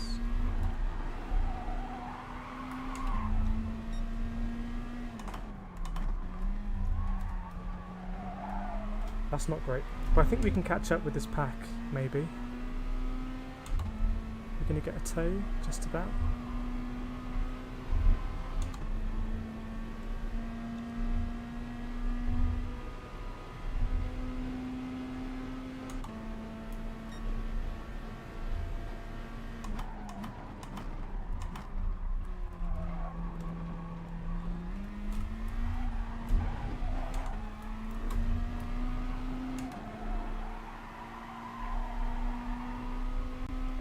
Should be able to get past this guy and then maybe touch base with the group ahead.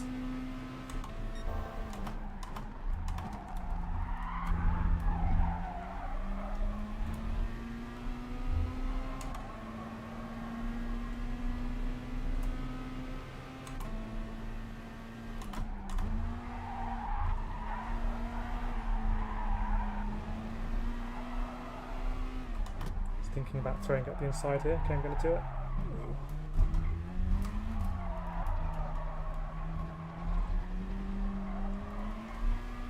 It's a bit rough.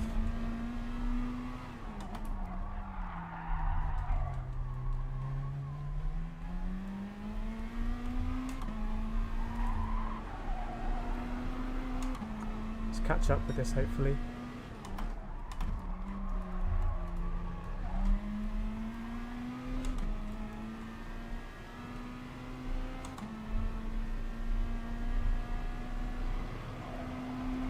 Two more laps.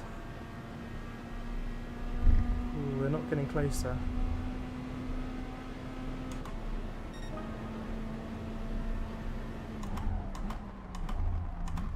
Oh, Nathan.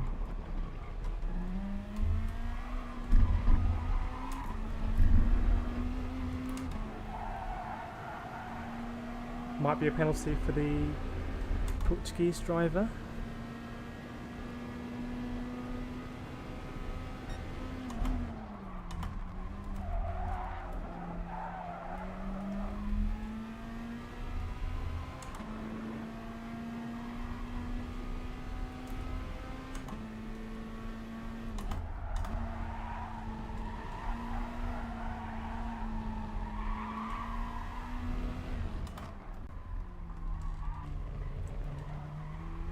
Definitely feeling quite racy at this track.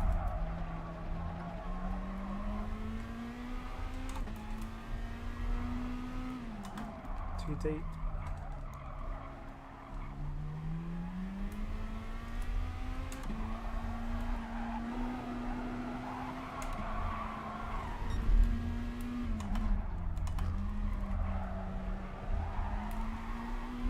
We have to be really close for that half a second to mean anything, because of where the penalty line is.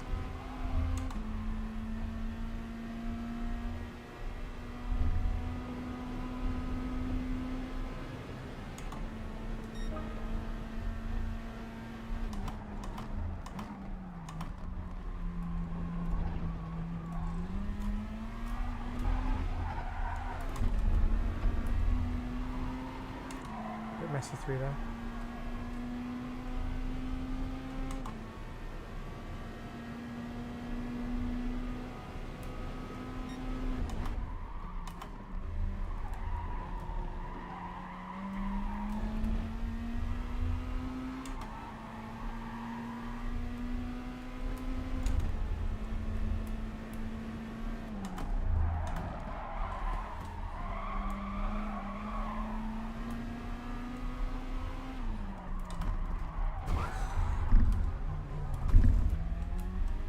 I think that is probably over the line of aggression.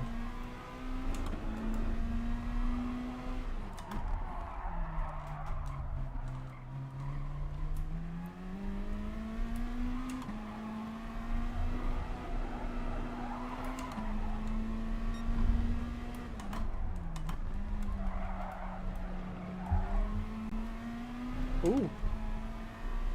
Is that going to get rounded up? If not, we need to be closer.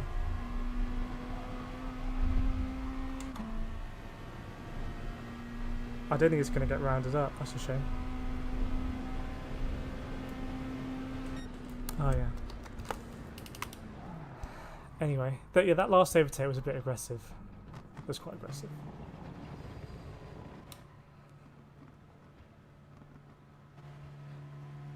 Thanks Cliff, thanks for joining. Except from a different postcode. I was on a bit of a mission because, I mean, we were facing the wrong way at turn 1 in that lap and actually spun around the wrong way as well to get going. So to finish 10th, there's damage limitation.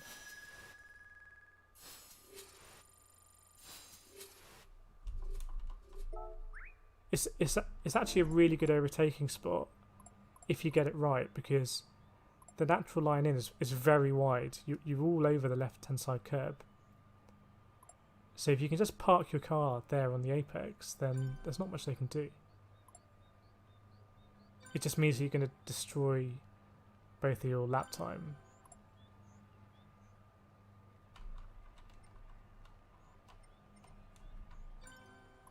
Yeah, decent recovery drive. Fastest lap was not super bad. So I was apologising to the maestro. Some good daily race speed today. I think we'll probably call it a night or a morning for iRacer there. And then tomorrow I'll look to get that lap time down to a low 131 or a mid 131. So thanks all for joining. Please do, if you have any comments on interesting stuff to add, let me know. In terms of the schedule, I'll try and get on tomorrow. Do some more daily race B post qualifying. It looks like it's going to be pretty fast and furious, and now we're kind of we're up. What's the way to word it? Up to speed. Friday, I've got the liveries league thing. A lot of South African drivers. We couldn't do it last week because of the rolling power cuts in South Africa. I'll do that on Friday, and then yeah, we'll see what's going with FIA. See Ian, see iRacer, and yeah, on Sunday 9 o'clock. It's current time for the open lobby, where we can practice next week's races, talk everything next week's races, and have some fun there. Cool. Right, I'm gonna have a very late dinner, a snack, and yeah, call it a day. So thanks all for joining. See you all next stream.